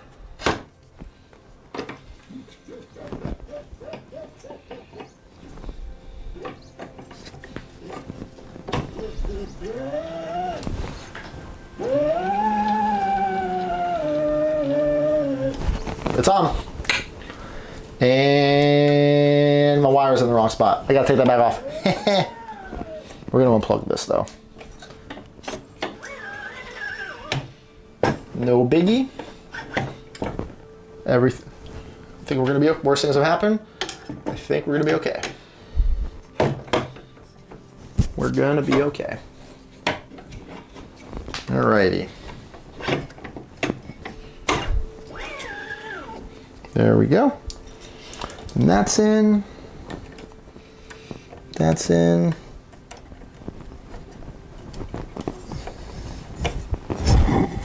All right. Sorry, got a little quiet there.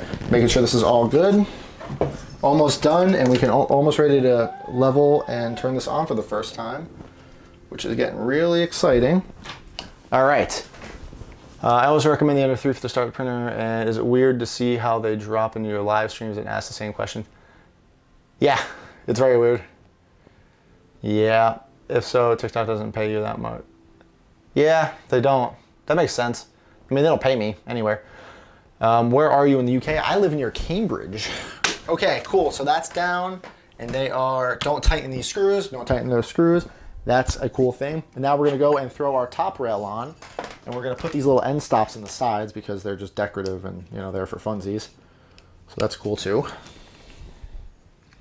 So they don't have to pay you as much in an undisclosed location. Yep, pretty much. So that goes on there. And then these 4 screws here. And you know, you drop one and then you go and grab it. So, and then we just got to throw on the Bowden tube, which is quick and easy. And then we will go ahead and put the glass bed on, which is also just super easy. And we're making perfect time. This will actually get us right to the end.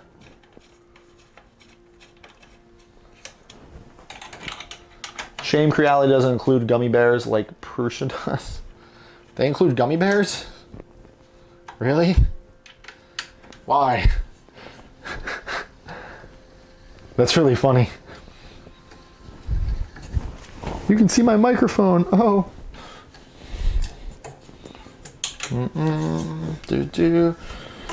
Tighten up the top and send this thing home. So I am going to use the filament that came with it because this is the filament you guys are going to get for your first test print, and I want to be like one of you. So I think that's fair. All right. Oh, my bad.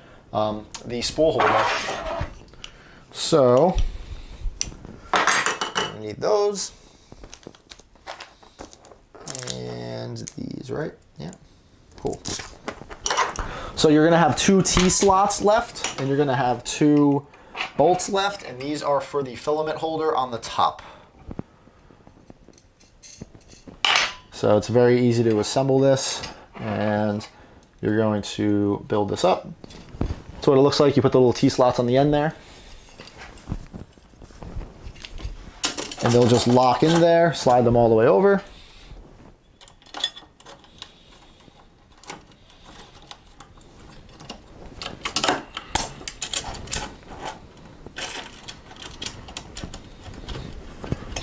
And tighten them up.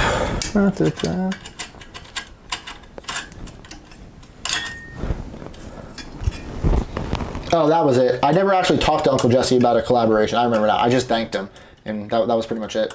So I haven't reached out for anything like that. Stop for a gummy bear break. That's awesome. Okay. Spool holder's on, and it's a cool little carrying handle. We're gonna go ahead and just straighten up just a little bit. And that's my metal extruder. Don't need that. Don't need the springs. Put that there. Don't need any of that. We can get rid of the instructions now. We have our clips. We have our knife. I'm gonna turn that on. I'm gonna plug it in. I'm not gonna plug it into the printer just yet though, because we need to finish hooking up all of our wires.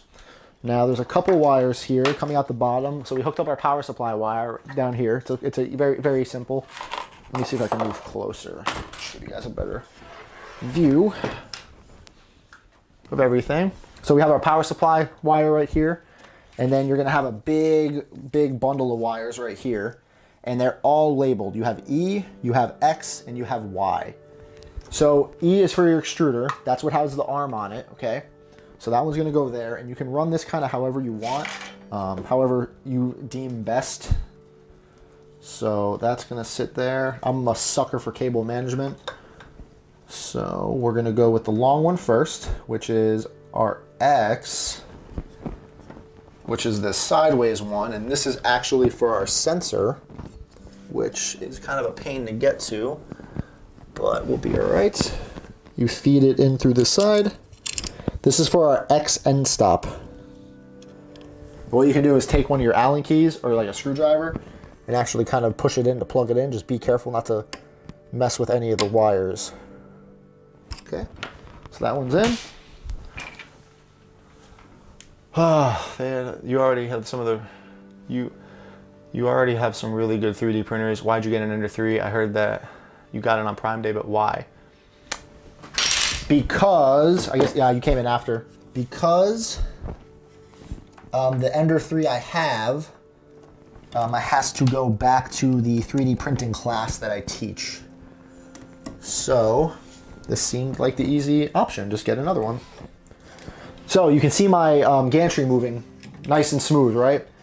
What you want to do is wobble it forward and back. It shouldn't wobble. Remember we talked about the eccentric nuts before? And then you also want to make sure that the gantry doesn't wobble up and down. So this seems pretty stable too. Our bed doesn't wobble, our gantry doesn't wobble. Real quick, what we're gonna do is we're gonna go and swap this ptfe tubing, and it should pop right out. So let's turn this around. And I am gonna use 2 of these zip ties to hold the wire onto my all metal extruder. So we'll do this just to keep it there. So this will sit about there, and this will go here.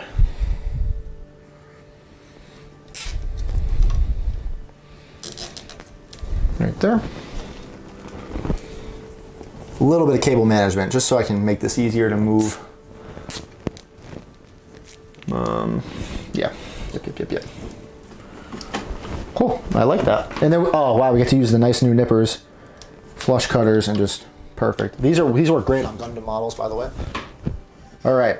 So we're gonna take out this tube, and a good little way to do this is take a wrench, and you're gonna push down this white coupling, and then you're gonna pull the tube up. So this is the stock Bowden tube. This thing sucks. Its dimensional accuracy inside is bad. It heats up, it gets worn, and it's it pops out of the couplings very, very easily. This will be your most likely point of failure in any new Bowden style printer, like a Creality printer like this. Swap this out. This is the only thing. I just do it. Get this, because if it pops out of your extruder, that's fine. You're just gonna have spaghetti. If it pops out of your hot end and backs off, you could have a nozzle blowout, and then you're looking at swapping out your hot end. You're not like it can just go bad quick. Get rid of this damn thing. What you get instead from the first layer, actually, I'm surprised they were actually part of the Amazon kit I got, which is actually really interesting to see. They're gonna give you a bunch of stuff. They're gonna give you a sticker, because they listen. They listen to me. It's great. They're gonna give you a bunch of better couplers with tape on the back, and this is a beefy coupler. Actually, I'm gonna use this coupler. This is a Bowden coupler, and it is bigger than any one I've seen. So I'm gonna go ahead and take this one off. So here we'll do a little size comparison. See that? Look at the size difference there. Yeah. So we're gonna put the bigger one on. I might have to order a couple more from these guys. That thing's awesome. That thing is excessive. And while we're at it, we're gonna actually get rid of the factory one too. Why not? Let's see how good their couplers work. Why not? I'm still streaming, right? Okay. I didn't see anything in a while. And then it actually comes with thread tape pre-installed. Ooh, I'm excited for this. So this is the first upgrade kit I ordered from US Amazon. Everything I've been getting is from UK and EU, European Amazon. So this is the first upgrade kit that's come with my printer from the States. So, okay. All right. Now what you can do is you have your nice new ptfe tubing, and you have extra. There's enough to do like 3 enders here. What I'll do is you can either use your old Bowden tube to size it up, but typically even the stock Bowden tube is a little long. First thing you want to do is want to make sure that the end is flush cut. And what's nice is they give you this nice cutter. Perfect. Now what I'll do is I'll go and throw this in the hot end, and this is going to go in a good amount. This isn't going to go in like a ½ inch. This is going to go in a lot. And make sure you give it a little tug so it doesn't pop out. And then what I'm gonna do is I'm gonna go and I'm gonna feed this all through the zip ties that we're holding in the old one. Oh. Ooh, they really went ham on these zip ties, damn. You're gonna struggle to get it through because you're me and you can't just have nice things. Okay. So, and you want the tube to kind of rest as naturally as possible. Then I'm gonna move it all the way as far as possible that I can. And then that's how I'm gonna calculate kind of the distance. So right about there. That looks good. And then I'm gonna cut a little bit extra off. And I still have plenty left. And then I'm gonna, since I crushed it, I'm gonna take the coupler and just cut a little bit off. Now, the cleanliness of this side isn't as crucial as the one in the hot end, because this one just gets locked in there. But that's it. And really what it should do is it actually kind of rotates as you move it, but it is in there pretty good. We're gonna move the zip tie up to relieve a little bit of the tension, and we'll move this one down. Perfect, I like it. So that is an All Metal Extruder. That's upgraded bed springs. That is a genuine Capricorn Bowden tube. I hate my Ender-3. It has problems every week, including today where it clogs halfway through the print. That's probably a temperature issue or your tube is popping out. And then the last thing we're gonna do is go put in our blue clips. Ooh. Oh, actually, did this not call for blue clips on these upgraded ones? I don't know if it needs them. It's getting them. Cool. And last but not least, now there's some options here that I want to talk about. This is the stock bed. This is the solid rough surface bed. The Ender-3 Pro comes with a magnetic flex bed, which are both good. Do not put additives on these. These just need to be clean. And the other bed option that your Crealities might come with are the all glass Ultrabase bed. Now these beds, you can actually see through it a little. It has a perfectly smooth glass surface on one side, see? And then it's like a, there's a name for it, but it's a microporous surface. And this is the best adhesion I've ever got. So that's the bed I'm gonna go with. I'm gonna make this Ender just absolutely bonkers right out the box. Got tons of parts lying around. So it goes there, clip it on. Ooh, these bed clips are, ooh, I might need to get better clips. These ones are stressed.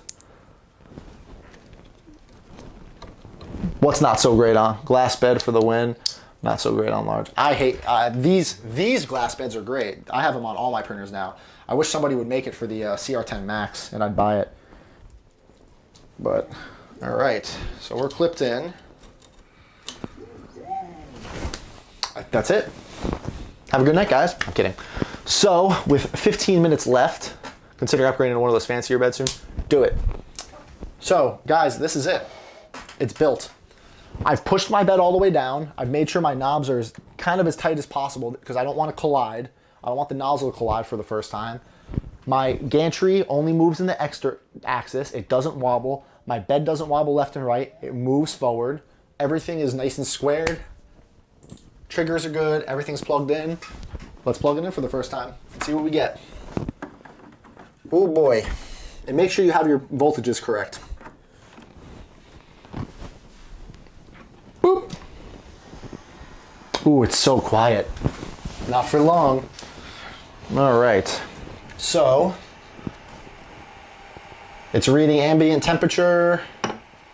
We're gonna go ahead and heat it up. PLA, and it should kick on. All right, so right now the presets are 185 and 45. I don't like that. I don't print at that. So what we're gonna do is we're gonna go to control, we're gonna go to temperature, we're gonna go to preheat PLA configuration, and I'm gonna move the nozzle to 215, and then I'm gonna move the bed to 60. And then I'm gonna hit store settings and it should beep. So now when I go to preheat, what it's gonna do every time is it's gonna go directly to those settings. So we can actually go back and now go to preheat PLA again. 21560, done. So it's saved in there forever. While this is heating up, we're gonna auto home for the first time. So I'm gonna move everything to the extreme. Prepare, auto home.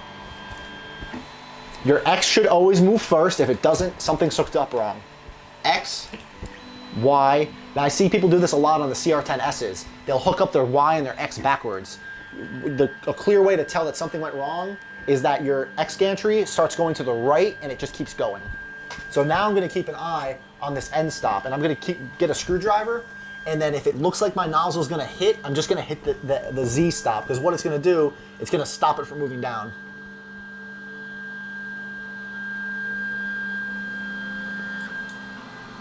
Ooh, dang, my nozzle is like below it.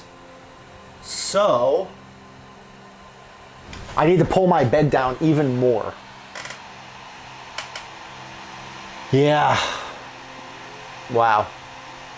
Okay, so what's gonna have to happen is, and I don't think it offers the feature, yeah, it doesn't let you change corners. So right now my bed is way too high. So I need to lower this down a lot until it's below the nozzle.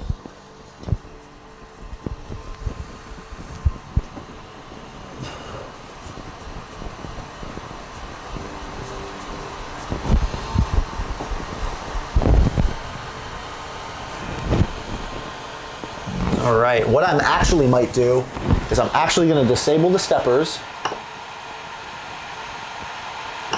I'm gonna move my gantry up a little bit, and that Z switch on the side, I'm actually gonna raise it up just a little. I think I just have it a little too low. So I'm actually gonna come here, and I'm gonna lift it up ever so slightly, right about there. We'll try that. Make sure it's tight. So now we're gonna auto home again. 215, yes, my PLA Plus, I use 215 on my blacks, my grays, my darker colors. Like the sound I used to have in my old printer on the desk next to it. All right, that's much better. All right, cool.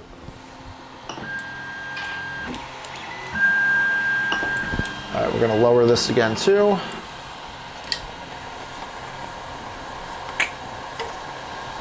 Oh, I'm actually raising it, my bad.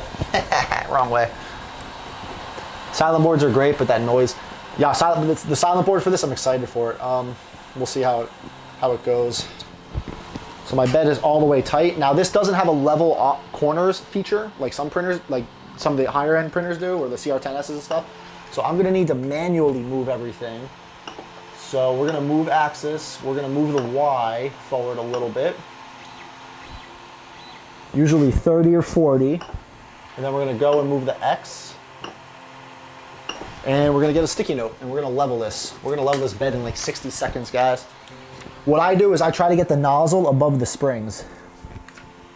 And that's it. So get the sticky note, and then back and forth, back and forth, back and forth. And then we'll do this side too. Gonna loosen all of them just a little bit. So, you should be able to feel the nozzle scraping the paper. The paper shouldn't get stuck. Perfect, right there. And then we're gonna move all the way to the side, keeping the paper moving so we're not gonna scratch the bed. Okay. Always let go of the knob as you're checking it, because you don't want to be pushing on the bed with any extra force. Pay attention, class, this is the science part. All right, so if you disable steppers and move everything manually, you risk moving your Z up. You shouldn't do that. You want to let the printer have that tension. I see people do that too, and you really shouldn't. Because there's no way to guarantee that your Z is going to stay locked.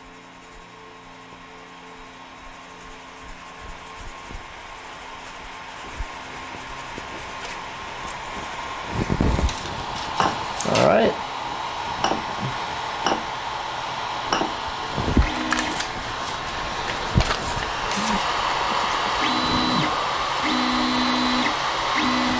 Hashtag whoops. Think about it.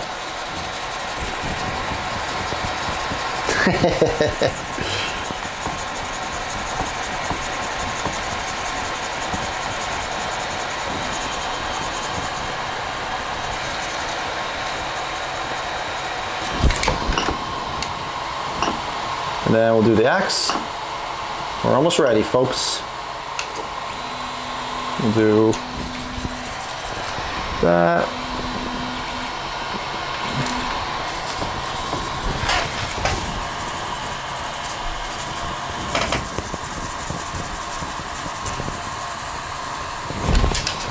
All right, and then we just need to check the first two corners real fast, because they have definitely changed since we have moved the bed. Oh, yep, I'm already binding. So that's why I leave the paper there, to kind of help me feel for it. And then move over to the Y again, or the X, my bad. We're just moving the printer above all of the springs. That's all we're doing.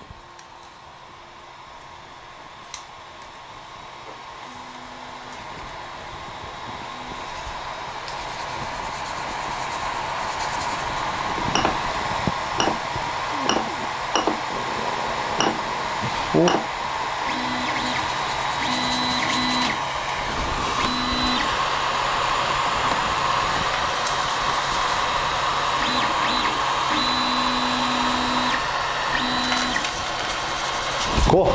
I'm okay with that. So we're gonna auto home one last time. Also this, I have a mag bed and found that it wasn't flat, got it printing fine, but definitely raised. Yes, it can be. The magnetic beds can be exactly like that.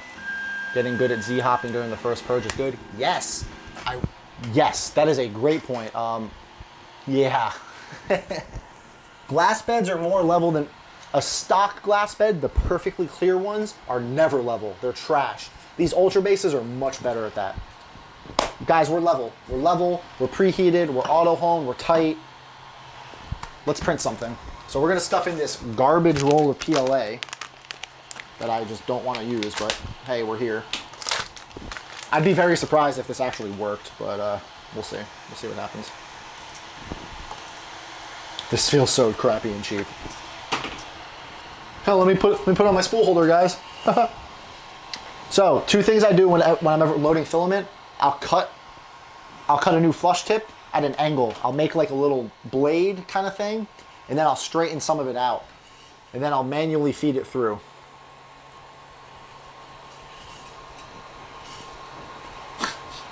This is so bad.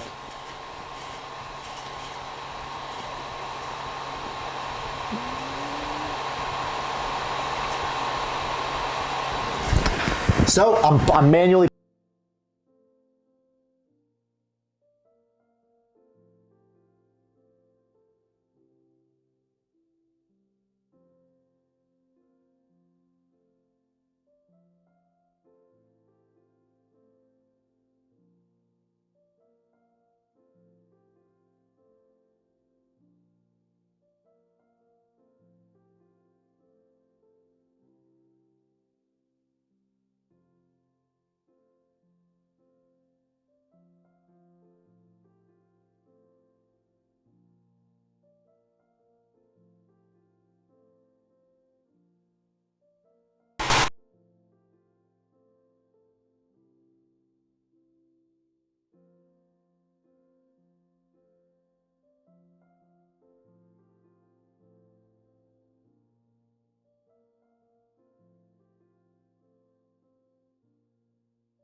And we're back.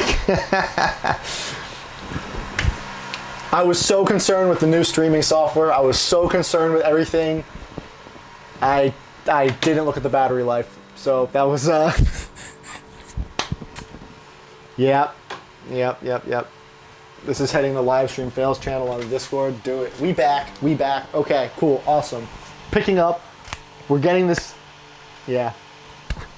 Cool. Awesome. We're going to send a print. All right. Print from TF Card. What do we have? We have the user manual. We have, wow, model, pig, dog, cat. How about the dog? We'll do the dog. Dog. Now we're going to watch this first layer.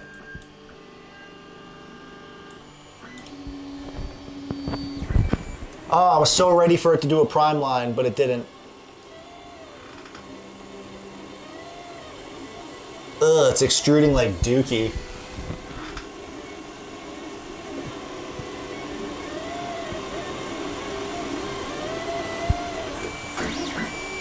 Oh, it has retraction, so there's that. It prints. It prints with this garbage ass filament. And it lowered it to 200 on the nozzle and 45 on the bed. It is going, it is sticking. It's just going hella slow. Yeah, I should have definitely rendered my own G code, but that's for me to test. That's for me to get things going. It is sticking, it is working. This Ultrabase bed, as it gets hot, you can actually run your finger along and you'll feel that it has like friction. It gets sticky and it's the coolest stuff. Actually, I am gonna pump the bed back up to 60 because I know it works better for the, we'll do 55. It's standard PLA, and we're gonna make it 205 because I'm just gonna burn this PLA up. This is printing so slow. It works, and we have 4 upgrades on it right off the bat. This is it, guys. Like it worked. It worked out beautifully. There we go. There's the perimeter. All right, cool.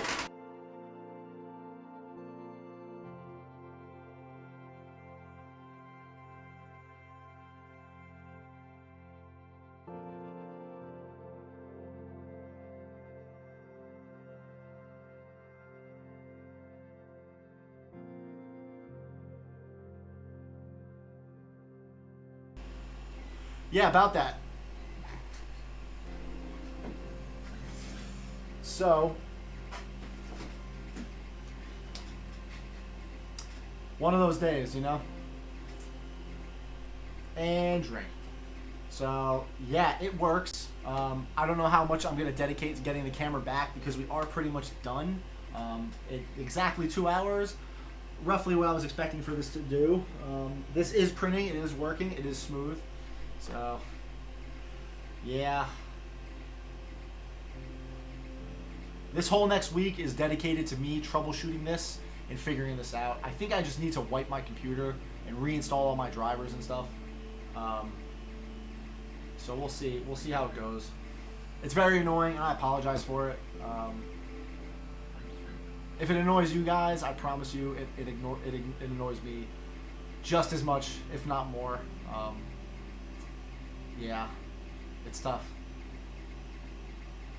Trying to figure it out. So, mic, desktop audio, we'll lower that back down, get rid of the music, we'll cancel that. And this wasn't the smoothest stream. I can acknowledge that, and I apologize for that greatly. It's stupid. Sony did just release a update for their webcams, for their cameras to be used as webcams. Unfortunately, the A660 is having trouble with that list, so that's no fun. Yeah. Yep. Oh, I accidentally deactivated this webcam too because I'm in a rut. If you ever get another Ender, we can have a race on who can build theirs faster. You're right, Danny. It can even happen to the best. Yeah, I guess. Yeah, it's happening to the worst. It pisses me off. Tell you what, this is printing beautifully. Yeah. This is like some Final Destination stuff. It's so well timed. Yeah.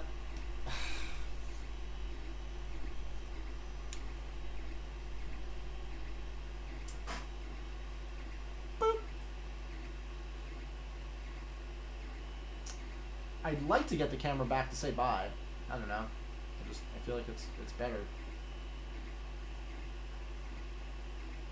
Frank, I popped a link to an AC dummy battery in the Discord. I had some issues as usual. I switched it to running batteries. It's not good since the camera shuts off due to overheating.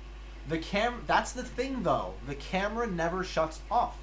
The camera works the entire time. That's why I know it's not the camera. It's still live. My screen works. My battery's good. The camera never goes dead. It only freezes in the cam 4 length. So that's what's interesting about it. The camera, unless the battery dies, then that's just that's just me. Yeah, it's interesting. And I'm wondering if it's a USB thing, if it's my board, if it's a driver thing. So it's odd.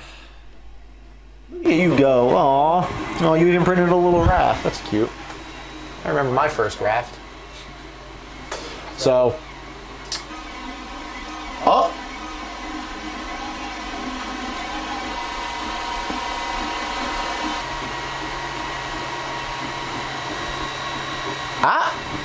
We're back. We're back. Oh my God, we're back. We're going to do some closing comments before I lose this again and lose my damn mind. Cool. Yes. To just talk to everyone while you were Bill. Great dude. Love your vids.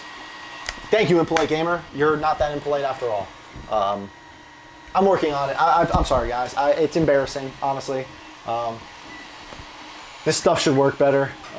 It's like my microphone works pretty good. The new Rode wireless. The camera works great. It's just this link, and it was the best rated one, the Elgato Cam 4 link. So I gotta, maybe I can get a video card that just takes HDMI in, not HDMI out like most video cards. Yeah, audio probably did just get really loud. Sorry, let me lower that down. Let me try that. Yeah, it's probably trying to drown out the Ender. So thank you guys. Thank you for this. Yeah, I really appreciate it. This was fun. I hope if anybody is watching this in the future, you are able to at least follow along for the most part on building this. I know I didn't get up close and personal with it, but like I said, the instructions are very good. If you guys want to see everything there is about a 3D printer, specifically the Ender-3, I do have a video called Ender-3 Master Guide, and it goes over everything. What the stepper is, what the belt is, common problems. I also have an upgrading my Creality Ender-3, and I do the All Metal Extruder, the Capricorn tube, and a magnetic bed and the springs. Everything we just did here in more detail and depth, so you can go watch that. And I show you in more detail how to level the bed like that. Like you guys literally just watched me level this bed live, and it took what, 2 minutes, if that? And it was the first level, and it's perfect. I can't beat that. So. Thank you so much for tuning in, guys. I really appreciate it. Again, thank you to my patrons that we just hit 30. Like, we just...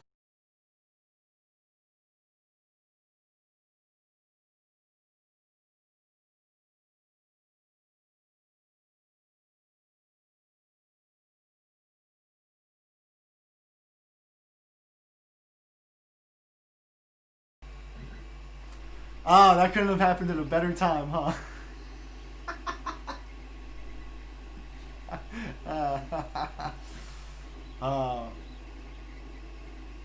Will be fun sleeping in a room with it working when doing it normal.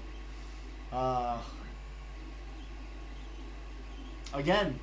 Yeah, again. See? Beautiful freeze frame though. Just like that was a good one. That's memeable. That's very memeable. Wow.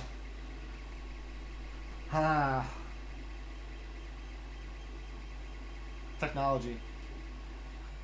Yes, this is the closer. This has to be. I'm gonna lose my mind. Thank you guys. I'm just gonna call it for tonight. Join the Discord. We're almost at 900 members, which is so cool. We're almost at 900. Oh God, the Patreon, thank you so much to all 30 of you. I have so much content planned. I'm trying to get caught up a lot of stuff. Star Boost is coming. I am working on it. It's like 90% welded together, and then I can start fitting it. So I have bits of it filmed. The Infinity Stone props are in work, so please stay tuned for that. A lot of other cool stuff. Two very cool giveaways coming up. You guys already know about the Sunlu S8. Once that video is up, that giveaway will start very shortly after. And then Zavi.com has agreed to participate in a giveaway with me. So we have some cool stuff for that. So yeah. So if you want to go join the Discord, learn how to do this, talk to me with way less camera issues, I promise. Go join the Discord. It's free. Why not? You know. And my patrons and my MVPs and my mods are all really cool dudes. So yeah. You guys have a good night. I'm going to try to clean some of this up and get my room back to normal. Hopefully it was an enjoyable stream and you learned something, or at least watched me make an idiot of myself. So that's fun too. In 2 hours I'll have a dog. What are you going to do? Thank you guys. I got to find out how to end the stream from Streamlabs now, so that'll be fun too. We'll do awkward stare. No, I'm kidding. Yeah. You guys have a good night. Yeah. Yeah, that does it.